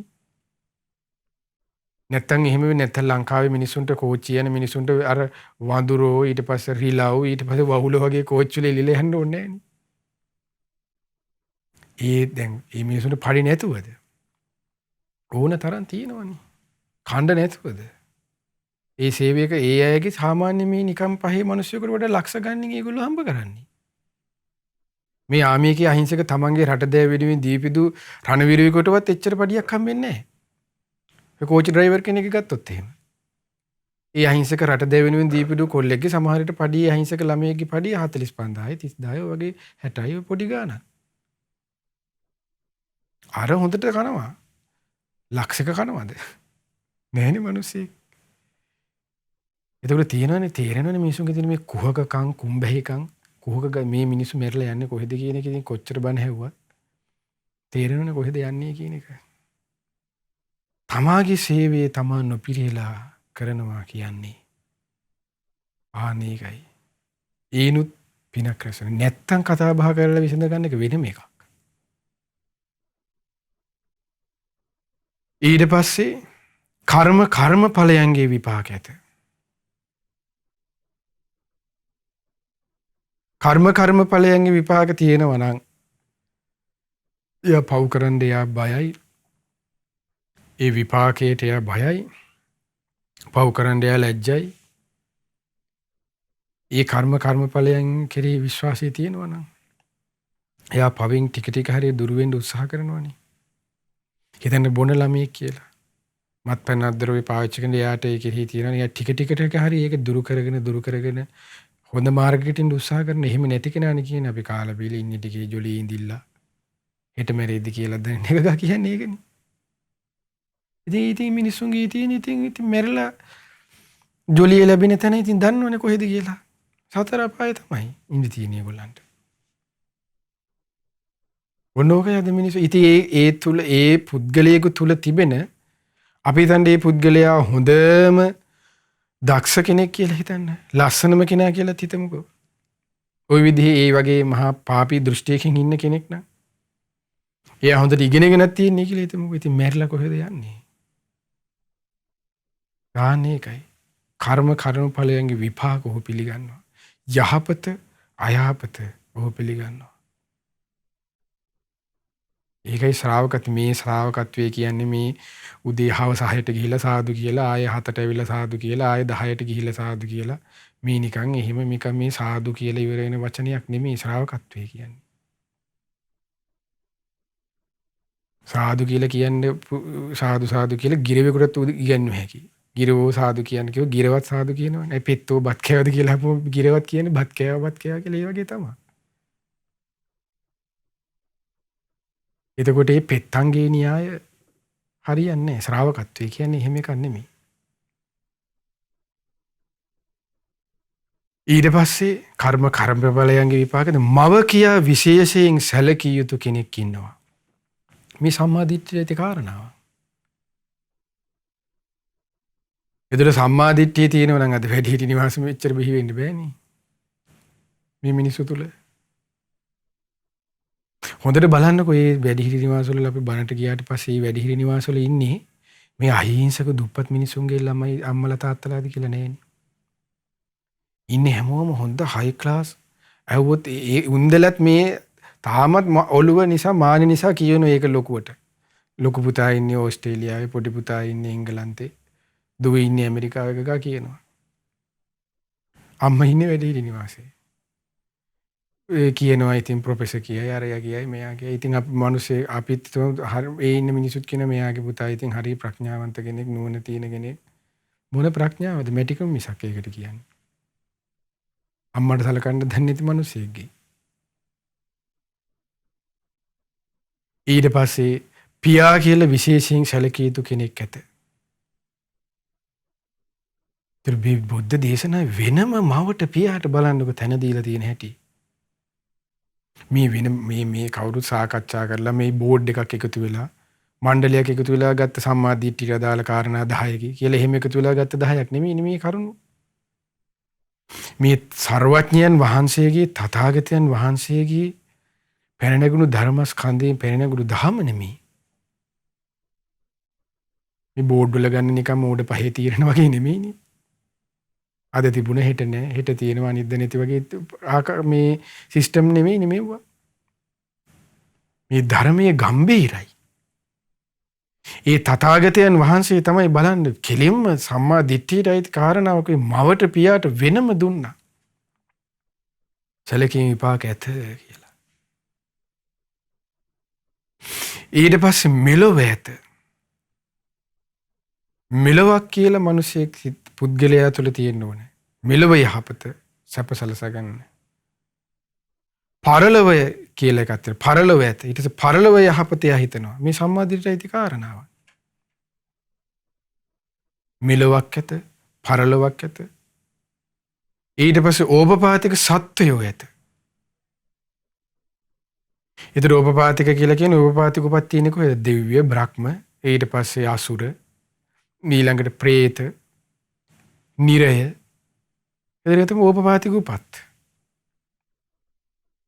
එතකොට නිරය කියලා එකක් කියා පිළිගන්නවා. ඊට පස්සේ പ്രേත ලෝකය කියලා එකක් කියා පිළිගන්නවා. දිව්‍ය බ්‍රහ්ම පිළිගන්නවා. ඒ උපාතික උපත්. එතකොට ඒක තියෙන කෙන අහන්න යන්නේ කැලණි මුල්ලේද තියෙන්නේ මේ പ്രേත ලෝකේ. දැන් සමහර මහා මිනිස්සු මේ අසපුවලට එන අයත් අහනවා මේ වගේ. මේ මනුස්ස ලෝකේ තියෙන්නේ මෙන්න මේ මනුස්ස ලෝකෙමයි තියෙන්නේ මේ දිව්‍ය ලෝකෙත් තියෙන්නේ මේ പ്രേත ලෝකෙත් තියෙන්නේ මේ කොහෙන් කියවලා කාගේ බණක අහලත් දන්නේ නැහැ. ඔය පොතක තියෙනවත් දන්නේ නැහැ. මේ අනේ බලලා කරලා වැඳලා යනකොට අපිට පේන ඇවිල්ලා මේ හොඳ ලොකු වාහනයක යන අය. ඉතින් වාහනයක ගියාට තේරෙනවනේ මැටි ගතිය. කොහේ යන්නද? ඉතින් ඕපපාතික උපත පිළිගන්නේ කියන්නේ කොච්චර අනතුරක්ද?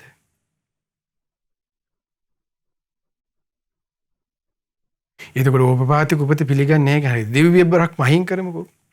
නිරේ පිළිගන්නේ කියන්නේ මේ මනුස්සයා පවුමනේ කරන්නේ කියන්නේ. ඒතර පවට කිසිසේත්ම බයක් නැහැ කියන එකනේ. പ്രേත ලෝකය පිළිගන්නේ කියන්නේ කිසිසේත්ම බයක් නැහැ කියන එකනේ. කොච්චර අනතුරක්ද?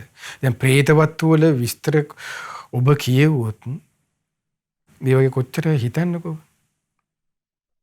මේ කටෙන් පණුව වැක්කිරෙනවා කියනවා. ඒ කේලම් කියලා ඊට පස්සේ ඒකේ පාපය බලන්ඩ ඒ ප්‍රේතයට පේනවනේ දැන් තමන් මනුස්ස ලෝකේ ඉන්න කරගත්ත අනතුරමි. මොකද්ද කේලම් කියලා. පරුස වචන කියලා. එතකොට ඒකේ විපාකෙට කියනවා මට මේ විදිහට විපාක ලැබුණේ කියනවා. එතකොට ඒක එයාට තමා තුළින් දැන් ඒක විඳවනවා තමන්ට පේනවා. තමන්ට දැනෙනවා. දැනෙලා ඊට පස්සේ තියෙන අයනතර කියන්නේ එයාම කියනවා ඒ ප්‍රේතයාම කියනවා මොකක්ද? මම ඊළඟට යන්න ඉන්නේ මෙතනින් චුත වෙලා නිරයට කියනවා. තව සතයකින්, තව මාසකින්, තව අවුරුද්දකින්, තව මාස 3කින් ওই විදිහට. හිතන්නකො කොච්චර එතකොට එයා කොච්චර මනසිනුත් කොච්චර පසුතැවෙන. දැන් අපි හිතන්නකො දැන් පව් කරන කෙනෙක් ඉන්නවා කියලා. දැන් අපිට මැරෙලා ඉපදෙන්න තැන තියෙනවා නම් තව හෙට නම් මැරෙන්නේ. දැන් අද හවස 6ට මැරෙනවා කියලා හිතුනොත් ඔන්න අපිට පේනවා කියමු අද හවස 6ට මැරෙනවා. යන්න තියෙන්නේ නිරේත් කියමු. දැන් ගිනිදැලුත් පේනවා. නිරේ සත්තු විඳවනවත් පේනවා. එතකොට මොකක්වත් දහමක් හිතාගෙන නැති මිනිස්සෙකුට මොන දහමක්ද මේ අය දැන් හවස 3යි නම් වෙලාව තව පැය 3කින් මැරෙනවා නම් මේ ගිනිදැලුත් පේන්න ගන්න මිනිස්සෙ පුද්ගලයෙකුට අය මොන දහමක් හිතිල්ලක්ද? දෙලෝ රත්වන මැරෙන්නේ.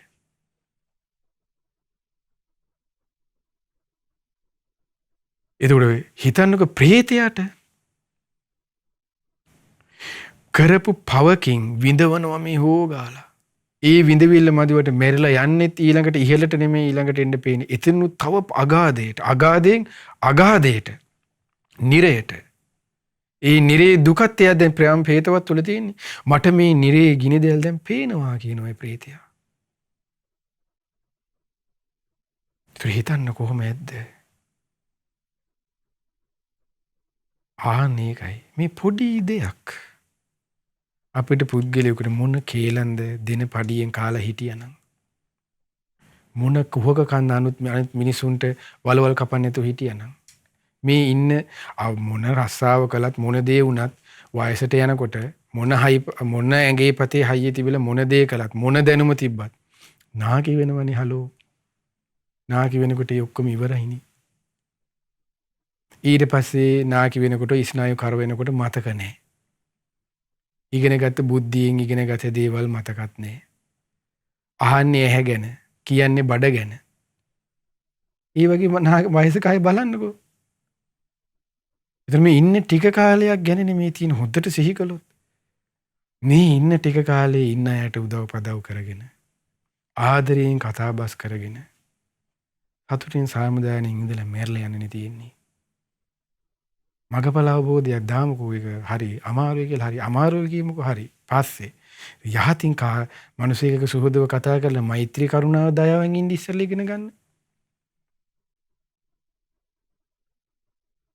මේ කුහකකම් මේ අඩුකේඩුකම් වලවල් කැපිලි නැතුව මේ ගිහිල්ලා ප්‍රේතෙක් වෙලා විඳවනවට වඩා මේ අදේ මිනිස්සු කියන දේවල් වලට අපිටම හිතෙන මේ යකාන මේ අනේ පව් මේ මිනිස්සයා ප්‍රේතෙක් වෙලානේ මේ යන්නේ කියලා. ඒ කියන දේවල් අපි ඉස්සරහටම වෙලා කියපුවාම වැඳගෙන සමහරු කේලම් කියන්නේ. ගහලා එලවන්නද? පව් කියලා හිත හදා ගන්නවා ඉතින් අපි තනේ පව් කියලා. ඇයි යා රැස් කරගන්න දේ ගානට අරන් යනවනේ. ඒකට ගිහිද පැවිද මේ ආඳුරුවද මේ ගිහියද පැවි ඒ කතාවක් නෑ. දෙන්නට මාර්ය අෂ්ටාංගික මාර්ගය තමයි තියෙන්නේ පුරුදු කරනවා නම්. ආන්නේකයි. ඊට පස්සේ දානයක් මානියක් දීලා අනුමෝදන් වෙලා. එහෙමනේ පුද්ගලයෙක්ගේ තුල තියෙන්න ඕන. ඒනේ මිනිස්සෙක් ඒ පුද්ගලෙන්නේ කියන්නේ මේ මිනිහම රත්තරන් මිනිස්සෙක් කියලා. එතකොට බලන්නකො අද දානයක් දුන්නොත් අනුමෝදන් වෙන්න බෑ. හෙට දුන්නේ මෙහෙට දෙන්න බැරිද කියලා අහනවා. කොහෙත් ඉන්නේ එක බුදුහාඳුරුවනේ කියනවා. ওই වගේ මහා පාපතර කතා සමහර මිනිස්සු මේ ගිහි පැවිද්දෝ කියනවනේ. අනුමෝදන් වෙන්න බෑනේ අප්පා මේ දීලා කොහෙට දුන්නත් අනේ කියලා. ඒතර හිතන්නකො මේ මිනිස්සු මොනවා කොහේ යන්නද? ආන්නේකයි. මොන දේ කළත් නිරේ යන නම් ඉතින් අමුතුවෙන් කියන්න දෙයක් නැහැ. දස අකුසල් පාපී ධර්මයෙන් යුක්ත විඳලා. ඒකයි ඕපපාතික උපත. ඒ ඉතින් නිකම් පොතේ ලියාගෙන අපිට 10 කියලා ලෞකික මේ දේවල් කරුණු 10 කියලා ලියාගෙන මේක සිහි කරන්න ඕන. මෙහෙම නේ තියෙන්නේ කියලා. ඒතර දෙව්ලොව බඹලොව. ඒතර මෙතන තියෙන මේ දුර්ගුණ දුරු කරගන්න බැරුව මේ සාදු කිව්වට දෙව්ලොව කියන්නේ නෑනේ. මොකද මේ පාරේ ගෙදර ඉස්සරහට ගියාට පස්සේ බස් එක වෙලා නවත්තනවා වගේ තවතිසාවට යන බස් එකක් වෙලා නවත්තන්නේ නෑනේ. ඒකට ගුණයෙන් අරන් යන්නේ. ඒකයි. ඒතර ගුණ ධර්මයන්ගෙන් තමයි පුද්ගලයෙක් ශ්‍රේෂ්ඨත්වයටපත් කරන්නේ. ඒතර මේ සම්මා දිට්ඨියට අදාළ දේ. ඊළඟට තමයි බුදුරජාණන් දේශනා කළේ මොකද්ද? මාර්ගඵලලාභී ඒ ශ්‍රමණක් බ්‍රාහ්මණින් වහන්සේලා ඉන්නවා ඒ ධර්මයේ තියෙනවා කියලා විශ්වාස කරනවා යා. එතකොට ඒ විශ්වාසය තුළ ඉන්න කෙනා කියන්නේ මේ සූත්‍ර පිටකේ වැරදි. ඕව ලියවිලා නැහැ භාගයයි කොටසයි. ඒ අදහස් නේ එයා ඒක පිළිගන්නවා. ඒකයි ඒ තුළ ඉන්න කෙනා තමයි එලෙස ලෞකික වශයෙන් අදහන කෙනාට තමයි ශාස්ත්‍රඥ වහන්සේ දේශනා කරන්නේ අන්න ඒ කෙනා ශ්‍රද්ධාව ස්ථීර වන්නේ යාගේ කියලා. ඔය කියපු කරුණු 10 ගැන ඒ විශ්වාසයෙන් ඉන්න කෙනාට තමයි අන්න එයා ශ්‍රද්ධාව ස්ථීර කරගෙන අන්න ඒ කෙනා තමයි සෝවාන් භූමියට පත්වන්නේ. ඒ සෝවාන් භූමියේ තමයි ලෞකික සම්මාදිට්ඨිය ඉහළ තැන. ලෝකෝත්තර සම්මාදිට්ඨිය ආරම්භය. සෝත ආපන්න කියලා කියන්නේ සෝත කියලා කියන්නේ එතනදී ආර්ය අෂ්ටාංග මාර්ගයට කියන නමක්. ආපන්න කියන්නේ පැමිණුණා කියන එකයි. ආර්ය අෂ්ටාංග මාර්ගයට පැමිණුණා. ඒක කියන සෝතාපන්නයි කියලා. එතකොට ලෞකික සම්මාදිට්ඨියේ මූලික ලෞකික සම්මාදිට්ඨිය යා සම්පූර්ණයෙන්ම යුක්තයි. ලෞකික සම්මාදිට්ඨිය මුලින් ඇති කර ගන්න ඕන කෙනෙක් ලෝකෝත්තර සම්මාදිට්ඨිය කරා යන්න නම් ලෝකෝත්තර පැත්තක් කතා කරාට වැඩක් නැහැ, හිතුවට වැඩක් නැහැ, සාදු කියවට වැඩක් නැහැ. ලෞකික පැත්තක් නැත්තම් ලෞකික සම්මාදිට්ඨියක් නැත්තම් එයාගේ ඒකයි. ඒක ලෞකික සම්මාදිට්ඨියට තමයි අයිති වෙන්නේ. දැන් අර අපි ප්‍රඥාවේදී කතා කරා කොටස තියෙන්නේ. දුක නිරෝධය සමුදය මාර්ගය. ඒක තමයි ලෝකෝත්තර සම්මාදිට්ඨිය. ඒ පිළිබඳ අවබෝධ ඥානෙ. ඒක ලෝකෝත්තර සම්මාදිට්ඨියට අයිති කාරණා ටික තමයි අපි ඉස්සෙල්ලා කතා කරේ. ඒක දැන් මේ කතා කරේ ලෞකික සම්මාදිට්ඨිය ගැන. එතකොට මේ කියපු සම්මාදිට්ඨිය ඇති වෙන්න කොට්ටිත මහරහතන් වහන්සේ අහන්නේ මොකද්ද සාරිපුත්ත මහරහතන් වහන්සේගෙන් කරුණු කීයක් උපකාරයිද කියලා. සම්මාදිට්ඨිය ඇති වෙන්න. මේ තමයි කියනවා. ප්‍රිය ආස්තුන් වහන්සේ සාරිපුත්ත මහරහතන් දේශනා කරනවා. ප්‍රිය ආස්තුන් වහන්සේ සම්මාදිට්ඨිය ඇති වෙන්න උපකාර වන්නේ කරුණු දෙකකි. එනම් චතුරාර්ය සත්‍ය අසන්ට ලැබීමත්. ඒකට පාලියෙන් කියන පරතෝ ഘോഷය. චතුරාර්ය සත්‍ය අසන්ට ලැබීමත් ඊට අනුකූල නුවණින් විමසීමත් යෝනිසෝ මනසිකාරය කියනවා. පරතෝ ഘോഷයයි යෝනිසෝ මනසිකාරයයි සම්මාදිට්ඨිය ඇති වෙන්න උපකාර වෙන කරුණු දෙක. පරතෝ ഘോഷය ලැබෙන්නේ බාහිරින්. ඒ තමයි ධර්මය අසන්ට ලැබීම. බුදුරජාණන්සේගේ දහම අසන්න ලැබීම. යෝනිසෝ මනසිකාරය අන්න තමා තුළින් ඇති කර. යෝනිසෝ මනසිකාරය කියන්නේ බුදුරජාණන්සේගේ ධර්මයට අනුව නුවණින් විමසන එක. මේ බුදුරජාණන්සේගේ දහමට අනුව ඒ බුදුරජාණන්සේගේ ධර්මයේ සඳහන් වෙන ආකාරයට අන්න විමසන එකට කියන යෝනිසෝ මනසිකාරය කියලා. එතකොට පරතෝ ഘോഷයයි ඒ කියන්නේ චතුරාර්ය සත්‍ය ධර්මයේ අසන්ට ලැබීමයි තමා තුළින් ඇති කර ගන්නා වූ යෝනිසෝ මනසිකාරයනුයි පුද්ගලයේ දියුණුවන්නේ කුමක්ද? සම්මා දිට්ඨියයි. ඔන්න සම්මා දිට්ඨිය ඇති වෙන්න උපකාර වෙන දේ. මොකද්ද? චතුරාර්ය සත්‍ය ධර්මයේ අසන්ට ලැබීමත් පරතෝ ഘോഷයත් ඊට අනුකූලව නුවණින් විමසීමත් යෝනිසෝ මනසිකාරයත්ය. ප්‍රිය ආශ්‍රිතුන් වහන්සේ සම්මා දිට්ඨිය ඇති වෙන්න උපකාර වන්නේ ඔය කරුණු දෙකයි. ඊට පස්සේ අහනවා කොට්ටිත මහරහතන් වහන්සේ හරි ලස්සනයි. ප්‍රිය ආශ්‍රිතුන් වහන්සේ අංග කීයකින් අනුග්‍රහ ලබන සම්මා දිට්ඨියද දැන් ඔන්න සම්මා දිට්ඨිය ගැන අපි කතා කළා. දැන් මේ අහන්නේ අර පරතෝ ഘോഷේනුයි යෝනිසෝ මනසිකාරයනුයි ඇති කරගන්නා වූ සම්මා දිට්ඨිය ගැන. ඒ සම්මා දිට්ඨිය අංග කීයකින් අනුග්‍රහ ලබන සම්මා දිට්ඨියද චිත්ත විමුක්ති ඵලය ඇති කරන්නේ. චිත්ත විමුක්ති ඵලය ආනිසංස කරගන්නේ. ප්‍රඥා විමුක්ති ඵලය ඇති කරගන්නේ. ප්‍රඥා විමුක්ති ඵලය ආනිසංස කරගන්නේ. චිත්ත විමුක්ති ඵලය කියලා කිව්වේ සිතේ ඇතිවන විමුක්ති. දැන් අපි කිව්වේ මෛත්‍රී. දැන් අපි මෙහෙම දේශනාව තුළ අපි අහලා තියෙනවා මෛත්‍රී චේතෝ විමුක්ති. මෛත්‍රී ප්‍රඥා විමුක්ති කියන්නේ නෑනේ. මෛත්‍රී චේතෝ විමුක්ති. කරුණා චේතෝ විමුක්ති. ඒතර විමුක්තිය කියන වචනේ සිංහල තේරුම තමයි නිදහස් වෙනවා කියන එක. ඒතර මෛත්‍රී චේතෝ විමුක්ති කියන වචනේ තේරුම ද්වේෂයෙන් ඒ සිත නිදහස්. ඒකට කියනවා එතකොට මෛත්‍රී චේතෝ විමුක්තියෙන් යුක්තයි කියලා. අකාරුණික බවින් ඒ සිත නිදහස්. කරුණා චේතෝ විමුක්තිය කියනවන්නේ ඒකට. ඊර්ෂ්‍යාවෙන් ඒ සිත නිදහස්. ඒතර මුදිතා චේතෝ විමුක්තිය කියනවා. අපේක්ෂාවෙන් ඒ සිත නිදහස්. උපේක්ෂා චේතෝ විමුක්තිය. අනේ චේතු විමුක්ති කිව්වේ ඒකයි. ප්‍රඥා විමුක්තිය තමයි උන දැන් අපි අහලා තියෙන්නේ. දැන් ඇස කන නාසය දිවකය මනස අනිත්‍ය දුක්ඛ අනාත්ම වශයෙන් විදර්ශනා කරලා මගඵල අවබෝධය. සෝවාන් සකදාගාමි අනාගාමි අරහත්. එතකොට ඒකයි ප්‍රඥා විමුක්ති චේතෝ විමුක්ති උන් තේරුම් ගන්න. එතකොට ප්‍රඥා විමුක්ති ඵලයත් චේතෝ විමුක්ති ඵලයත් අංග කීයකින් අනුග්‍රහ ලබන සම්මා දිට්ඨියද ප්‍රඥා විමුක්ති ඵලය ඇති කරන්නේ චිත්ත විමුක්ති ඵලය ඇති කරන්නේ කියලා අහනවා. අංග කීයකින් අනුග්‍රහ ලැබෙන සම්මා දිට්ඨියද කියලා. එතකොට මේ කතා කරන්නේ සසර නිදහස් වීමකට උපකාර වන. ඊට පස්සේ සාරිපුත්ත මහ රහතන් වහන්සේ පිළිතුරු හරි ලස්සනයි. ප්‍රියාස්තුන් වහන්සේ. කරුණු පහකින් අනුග්‍රහ ලබන සම්මා දිට්ඨිය නිසයි චිත්ත විමුක්ති ඵලය ඇති කරන්නේ. චිත්ත විමුක්ති ඵලය ආනිසංස කරගෙන තියෙන්නේ. ප්‍රඥා විමුක්ති ඵලය ඇතික. දැන් ඔබට චිත්ත විමුක්ති ප්‍රඥා විමුක්ති කියන කියලා දුන්නා. ඒතර චිත්ත විමුක්ති ඵලය ඇති කරන්නේ ප්‍රඥා විමුක්ති ඵලය ඇති කරන්නේ කරුණු පහකින් අනුග්‍රහ ලැබෙන සම්මා දිට්ඨියයි කියනවා. ප්‍රියාස්තුන් වහන්සේ ඒ තමයි කියනවා. සම්මා දිට්ඨියට සීලේනුත් අනුග්‍රහ ලැබිය යුතුයි. ඔන්න එහෙනම් සිල්වත් වෙන්න ඕන. ධර්මඥානයෙන් අනුග්‍රහ ලැබිය යුතුයි.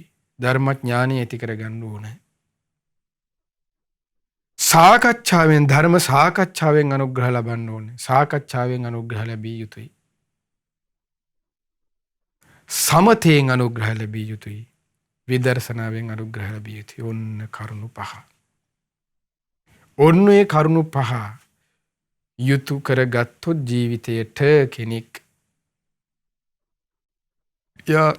සම්මා දිට්ඨිය ප්‍රගුණ කිරීමෙන් චිත්ත විමුක්ති ප්‍රඥා විමුක්ති සාක්ෂාත් කරගන්නවා ජීවිතේට. ඔන්න බලන්න. ඒ තමයි සීලය, ධර්මඥානය. ඔබ කියන්නේ ධර්මඥානය කියලා දැන් මේ සූත්‍ර හොඳට ඔබ කියව ගන්න ඕනේ. ඒ ධර්මඥානය, ධර්ම සාකච්ඡාව. ඒ ධර්ම සාකච්ඡාව කියනකොට අද කාලේ මේ දැන් මේ සූත්‍ර ඔස්සේ අපිට හම්බෙන මහා වේදල්ල සූත්‍රය, ඊට පස්සේ චූල වේදල්ල සූත්‍ර ආදී වේදල්ල සූත්‍ර වල තියෙන ධර්ම සාකච්ඡා ඇති. මොකද අද කාලේ ගොඩාක් ධර්ම සාකච්ඡා වලට අපිට ඔය අහන්න කරන්න හම්බ වෙනවා.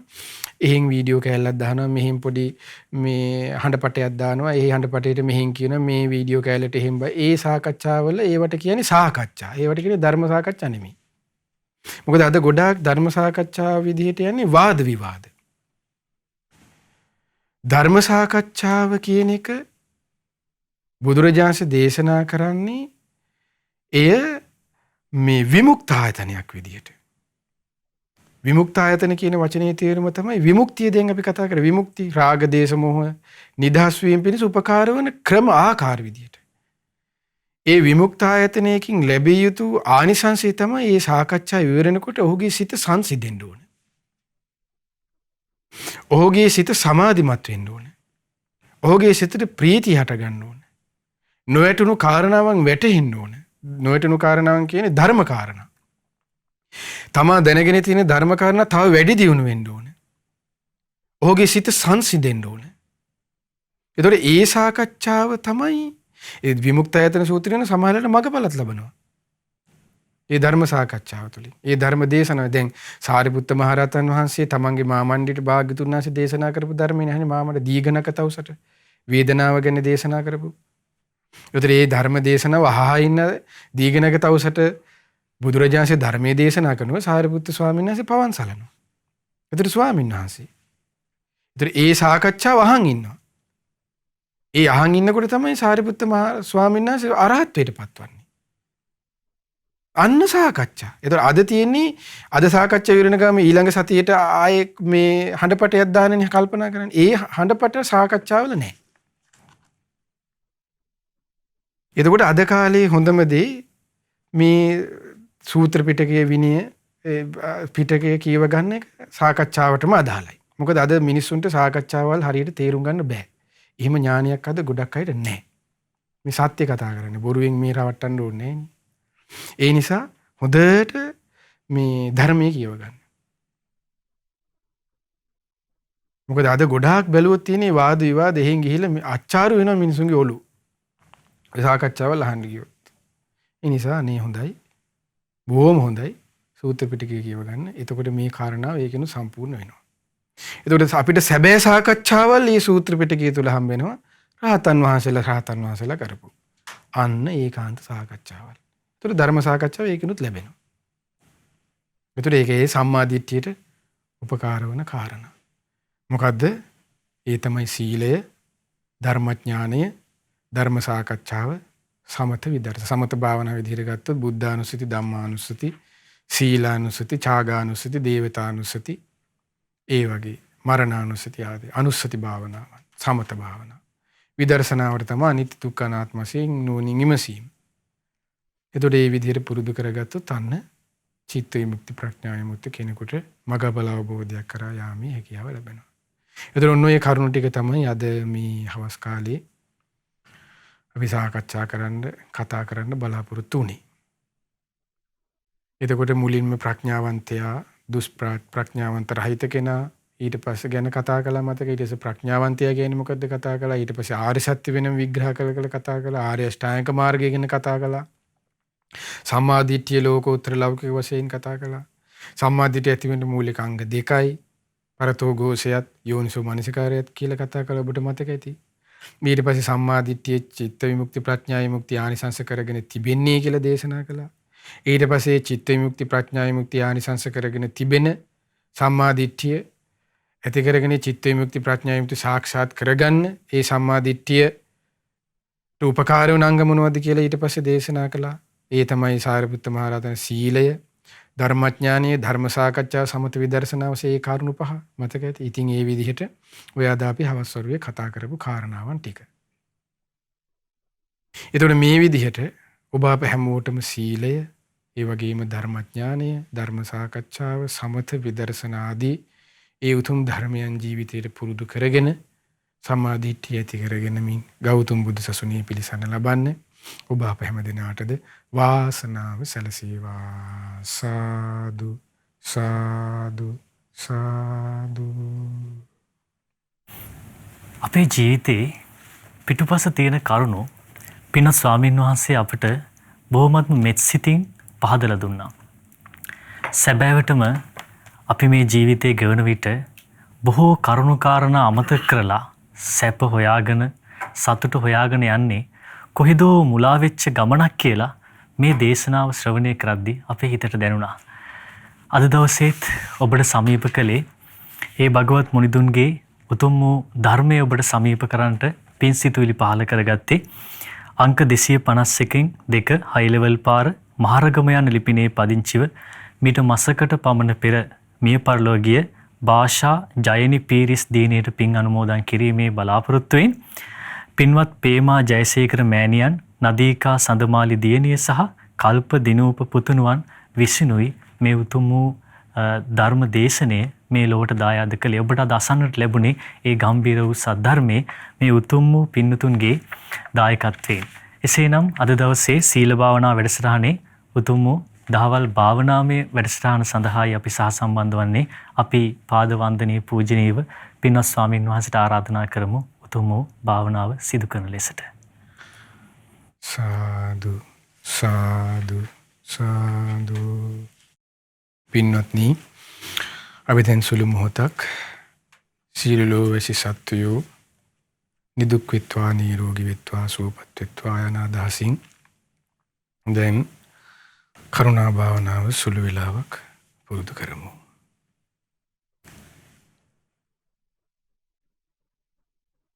මම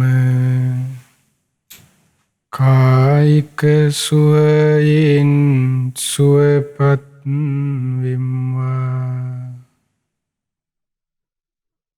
මානසික සුවයෙන් සුවපත් වෙම්වා. කායික පීඩා නැතෙක් වෙම්වා. මානසික පීඩා නැතෙක් වෙම්වා. නිදුක් වෙම්වා. නිරෝගී වෙම්වා. සුවපත් වෙම්වා. මාමින්ම මේ අසපුවේ සිටින්නා වූ සියලුම සත්වයෝ කායික සුවයෙන් සුවපත් වෙත්වා. මානසික සුවයෙන් සුවපත් වෙත්වා. කායික පීඩා නැත්තෝ වෙත්වා. මානසික පීඩා නැත්තෝ වෙත්වා. නිදුක් වෙත්වා. නිරෝගී වෙත්වා. සුවපත් වෙත්වා. මාමින්ම මේ ගමේ සිටින්නා වූ සියලුම සත්වයෝ කායික සුවයෙන් සුවපත් වෙත්වා. මානසික සුවයෙන් සුවපත් වෙත්වා. කායික පීඩා නැත්තෝ වෙත්වා.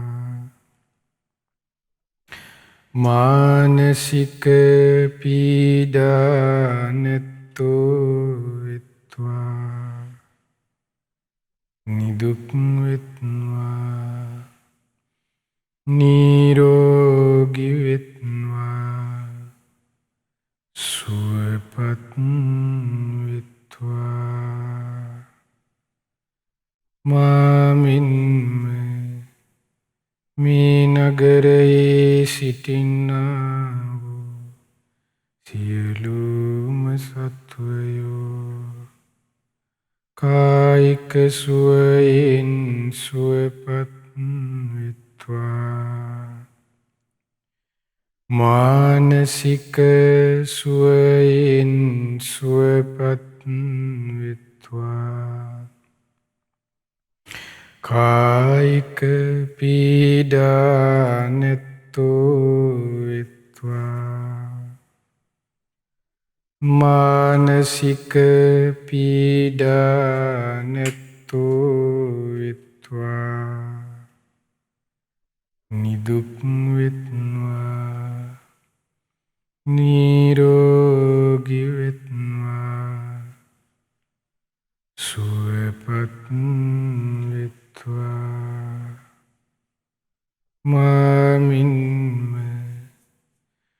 මේ පළාතේ සිටින්නා වූ සියලුම සත්වයෝ කායික සුවයෙන් සුවපත් වෙත්වා මානසික සුවයෙන් සුවපත් වෙත්වා කායික පීඩා නැත්තෝ වෙත්වා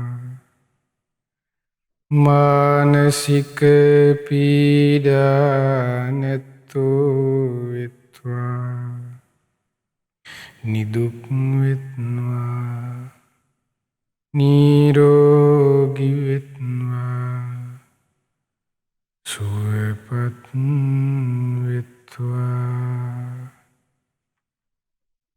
මාමින්ම මේ රටේ සිටින්නා වූ සියලුම සත්වයෝ කායික සුවයෙන් සුවපත් වෙත්වා මානසික සුවයෙන් සුවපත් වෙත්වා කායික පීඩා නැත්තෝ වෙත්වා මානසික පීඩා නැත්තෝ වෙත්වා නිදුක් වෙත්වා නිරෝගී වෙත්වා සුවපත් වෙත්වා මාමින්ම සියලු ලෝකවල සිටින්නා වූ සියලුම සත්වයෝ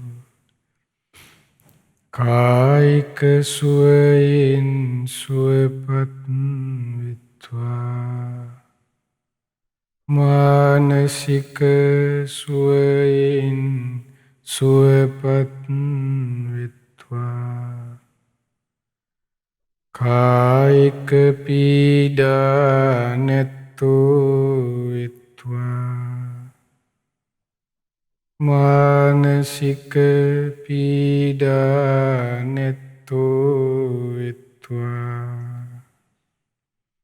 නිදුක් වෙත්වා නිරෝගී වෙත්වා සුවපත් වෙත්වා සියලුම සත්වයෝ සුවපත් වෙත්වා සුවපත් වෙත්වා සුවපත් වෙත්වා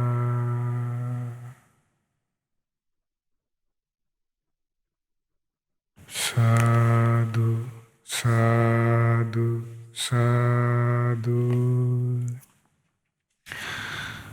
අද දින ශ්‍රද්ධා සතියන්ත සීල භාවනා වැඩසටහනේ දහවල ධර්ම දේශනාව සඳහා දායකත්වයේ දරන්නේ අංක 251 2 හයි ලෙවල් පාර මහරගම යන ලිපිනේ පදිංචිව සිට මීට මාසකට පෙරදී මිය පරලොව ගිය හාසා ජයනී පීරිස් දියණියට පින් අනුමෝදන් කිරීමේ පිණිස පින්වත් ප්‍රේමා ජයසේකර මෑණියන් නදීකා සඳමාලි දියණිය සහ කල්ප දිනූෂ පුතුණුවන් ඇතුළු ඒ හැම දිනාගේ දායකත්වයෙන් යුක්තව රැස් කරගන්ට යෙදුණු සීල පින පින් කැමති සීල දෙවියෝ දැක බලා සතුටින් අනුමෝදන් වෙත්වා. සක්දිව් රජුන් ප්‍රධාන තවුසෙවති සීල දෙවියෝද ධතරාෂ්ඨ විරූඪ විරූපාක්ෂ වෛශ්‍රවණ යන සතරවරම් දේව මාරදරුවන් ප්‍රධාන සීල දෙවිවරුන් ආලවක සෙන්පතිතුමන් සීවක සෙන්පතිතුමන් ඇතුළු සීල සෙන්පති දෙවිවරුද මේ පින් බිමට අධිග්‍රහවති සිටින්නා වූ සීල දෙවිවරුද මේ වගේම ඔබ අප සීල දෙනාගේම ඉෂ්ට දේවතරුන් වහන්සේලාද සුමන සමන් දිවිනුදුන් උපුල්වන් දිවිනුදුන් රජුන බණ්ඩාර දෙවියන් ඇතුළු නානා නම් ගොත් වාසී ප්‍රදේශ බාර පළාත් බාල සීල දෙවියන් බඹලෝ වාසී බ්‍රහ්මීන් මේ පින් අනුමෝදන දිව්‍ය ආයුෂයෙන් වර්ණයෙන් සැපයෙන් බලයෙන් වැඩිත්වා ශ්‍රද්ධා සීල සෘත ත්‍යාග ප්‍රඥා යන උතුම් සීක බල ධර්මයෙන් වැඩිත්වා පිණින් සතුරුණ සීලු දෙවියන්ගේ දිව්‍ය රැකවරණේ ආරක්ෂා උදව් උපකාර ඔබ අප සීලු දෙනාටමත් දායකත්වයේ දරන්නා වූ ප්‍රේමා ජයසේකර මෑණියන් නදීකා සඳමාලි දීනිය කල්ප දිනුෂ පුතුණුවන් ඇතුළු හැම දිනාටමත් සීලු ආරක්ෂාව රැකවරණේ සලසා දෙත්වා දෙවියෝද බ්‍රහ්මයෝද මේ පින් අනුමෝදන්ව ගෞතම බුදු සසුනේ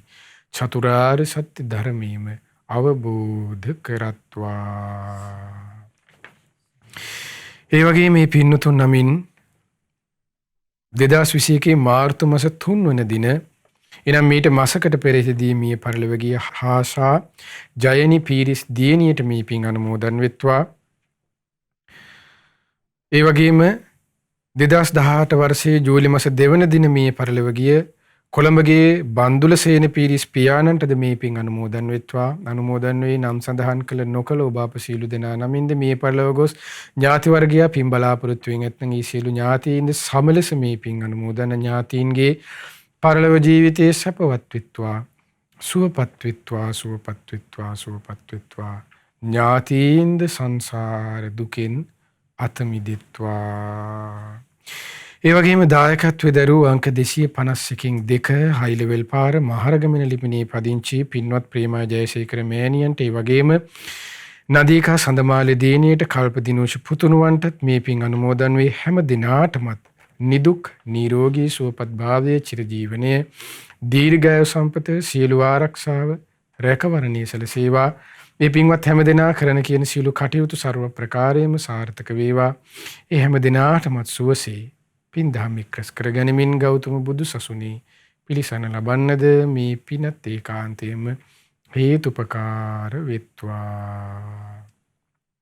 ඒ වගේම මේ පින ඔබ අප හැම දිනාගේම ගුරු දේවෝත්තම කල්යාණ මිත්‍ර පින්වත් ලොකු ස්වාමීන් වහන්සේට කෙලෙස අනුමෝදන් වෙත්වා. පින්වත් ගුරු දෙවිඳුන් නිදුක් වෙත්වා නිරෝගී වෙත්වා සුවපත් වෙත්වා සුවපත් වෙත්වා චිරජීවනයේ දීර්ඝායු සම්පත සැලසේවා. ගුරු දේවෝත්තම පින්වත් ලොකු ස්වාමීන් වහන්සේට මේ පිනත් උතුම් ධර්මාභෝධයේ පිණිස ඒකාන්තයෙන්ම හේතුපකාර වෙත්වා. මේ වගේම ලක්වාසී ලෝවාසී සීල ස්වාමීන් වහන්සේලාට අනගාരികා මෑණිවරුන්ටත් අනුමෝදන් මහා සංඝරත්නයට නිදුක් නිරෝගී සුවපත් භාවයෙන් චිරජීවනයෙන් යුක්තව තුනුරුවන්ගේ සරණින් දෙවි රැකවරණින් පිළිවෙත හේදෙන්න මේ පිනත් ඒකාන්තයෙන්ම හේතුපකාර වෙත්වා. ඔබ අප හැම දිනාගේම දෙමාපියන්ට ගුරුවර නෑදෑ හිත මිතුරු ඇතුළු සියලු දෙනාටමත් ශ්‍රද්ධා මාසික ධර්ම දානින් උදව් උපකාර කරන නන් අයරින් උදව් උපකාර කරන්නා වූ සිව්පසෙන් උපකාර කරන්නා වූ හැම දිනාටමත් මේ පින් සමලස අනුමෝදන්ව ඒ ඔබ අප සියලු දෙනාමත් නිදුක් වෙත්වා නිරෝගී වෙත්වා සුවපත් වෙත්වා චිරජීවනය දීර්ඝායු සම්පත සැලසේවා.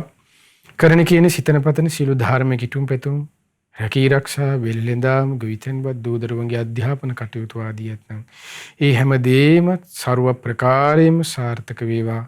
තුනුරුවන්ගේ සරණින් දෙවි රැකවරණින් පෙනෙන නොපෙනෙන බාධා කරදර හිරිහැර පීඩාවන්ගෙන් තොරව සුවසේ පින් දහම් එක්රැස් කරගෙන ගෞතම බුදු සසුනේ පිළිසන ලබන්නද මේ පිනත් ඒකාන්තයෙන් හේතුපකාර වෙත්වා. හැම දිනාටම තිරුවන් සරණයි. නමෝ බුද්ධාය. අද දවසේත් උතුම් වූ ධර්ම දේශනාවක් ඒ වගේම උතුම් වූ භාවනාමය වැඩසටහනක් මේ සුපින්මර දහවල් කාලේ ඔබේ ජීවිතයට පින් රැස් කරගන්න රූපවාහිනී කලන මිතුරා ශ්‍රද්ධා රූපවාහිනියේ දයාවෙන් මෙසිතින් ඔබ වෙත ගෙනාවා. ගණක මොග්ගල්ලාන බ්‍රාහ්මණයා මොහොතක කියනවා ගෞතමයන් වහන්සේ මේ ලෝකේ තියෙනවා සුවඳ වූ මුල් වර්ග. ඒ අතරින් අග්‍රම මුල් වර්ගය වෙන්නේ කළු අගිල් කියන මුල් වර්ගය. ගෞතමයන් වහන්සේ මේ ලෝකේ තියෙනවා සුවඳ වූ අරටු. ඒ අතරින් අග්‍ර වූ අරටුවක් වෙන්නේ සුවඳ ගෙනෙන්නේ රත් සඳුන්. ගෞතමයන් වහන්සේ මේ ලෝකේ තියෙනවා අග්‍ර වූ සුවඳ ගෙනෙන පුෂ්පයන්. ඒ අතරින් අග්‍ර වූ සුවඳක් ගෙනෙන්නේ දෑ සමන් මල්. ගෞතමයන් වහන්සේ අවවාද අනුශාසනා කියා යමක් තිබෙනවාද? ඒ අතරින් ගෞතම බුදුරජාණන් වහන්සේගේ අවවාදයන් අනුශාසනාවන් තරම් වටින දෙයක් නම් නැති තරම්. එනිසාද දවසේත් ඒ උතුම් වූ දහම් අවවාදයන් අපට සමීප කළ පින්වත් ස්වාමින් වහන්සේ නිදුක් වේවා නිරෝගී වේවා සුවපත් වේවා ධර්ම ශ්‍රවණයෙන් භාවනාමය ප්‍රගුණ කිරීමෙන් අපි රැස් කළ සියලුම පුණ්‍ය ධර්මයන් අපගේ පින්වත් ස්වාමින් වහන්සේට අනුමෝදන් වේවා. සාදු සාදු සාදු. එසේනම් මේ සුපින්බර දහවල් කාලයේ ඔබ වෙත සමීප කළ සත්‍යන්ත සීල භාවනා වැඩසටහන හමාර කරන්නටයි සූදානම. ලබන සතියේත් මේ වෙලාවටම උතුම් වූ ධර්ම දේශනාවක් භාවනාමය වැඩසටහනක් සමගින් ඔබ මුණ ගැසීමේ බලාපොරොත්තුවෙන් අපි සමගන්නවා. ඒ භාග්‍යවත් වූ අරහත් වූ සම්මා සම්බුදු රජාණන් වහන්සේට අපගේ নমස්කාරය වේවා. නමෝ බුද්ධාය. මෙවැනි වටිනා ධර්ම දේශනා ශ්‍රවණය කිරීමට ශ්‍රද්ධා ඩේලි YouTube චැනලය සබ්ස්ක්‍රයිබ් කරන්න.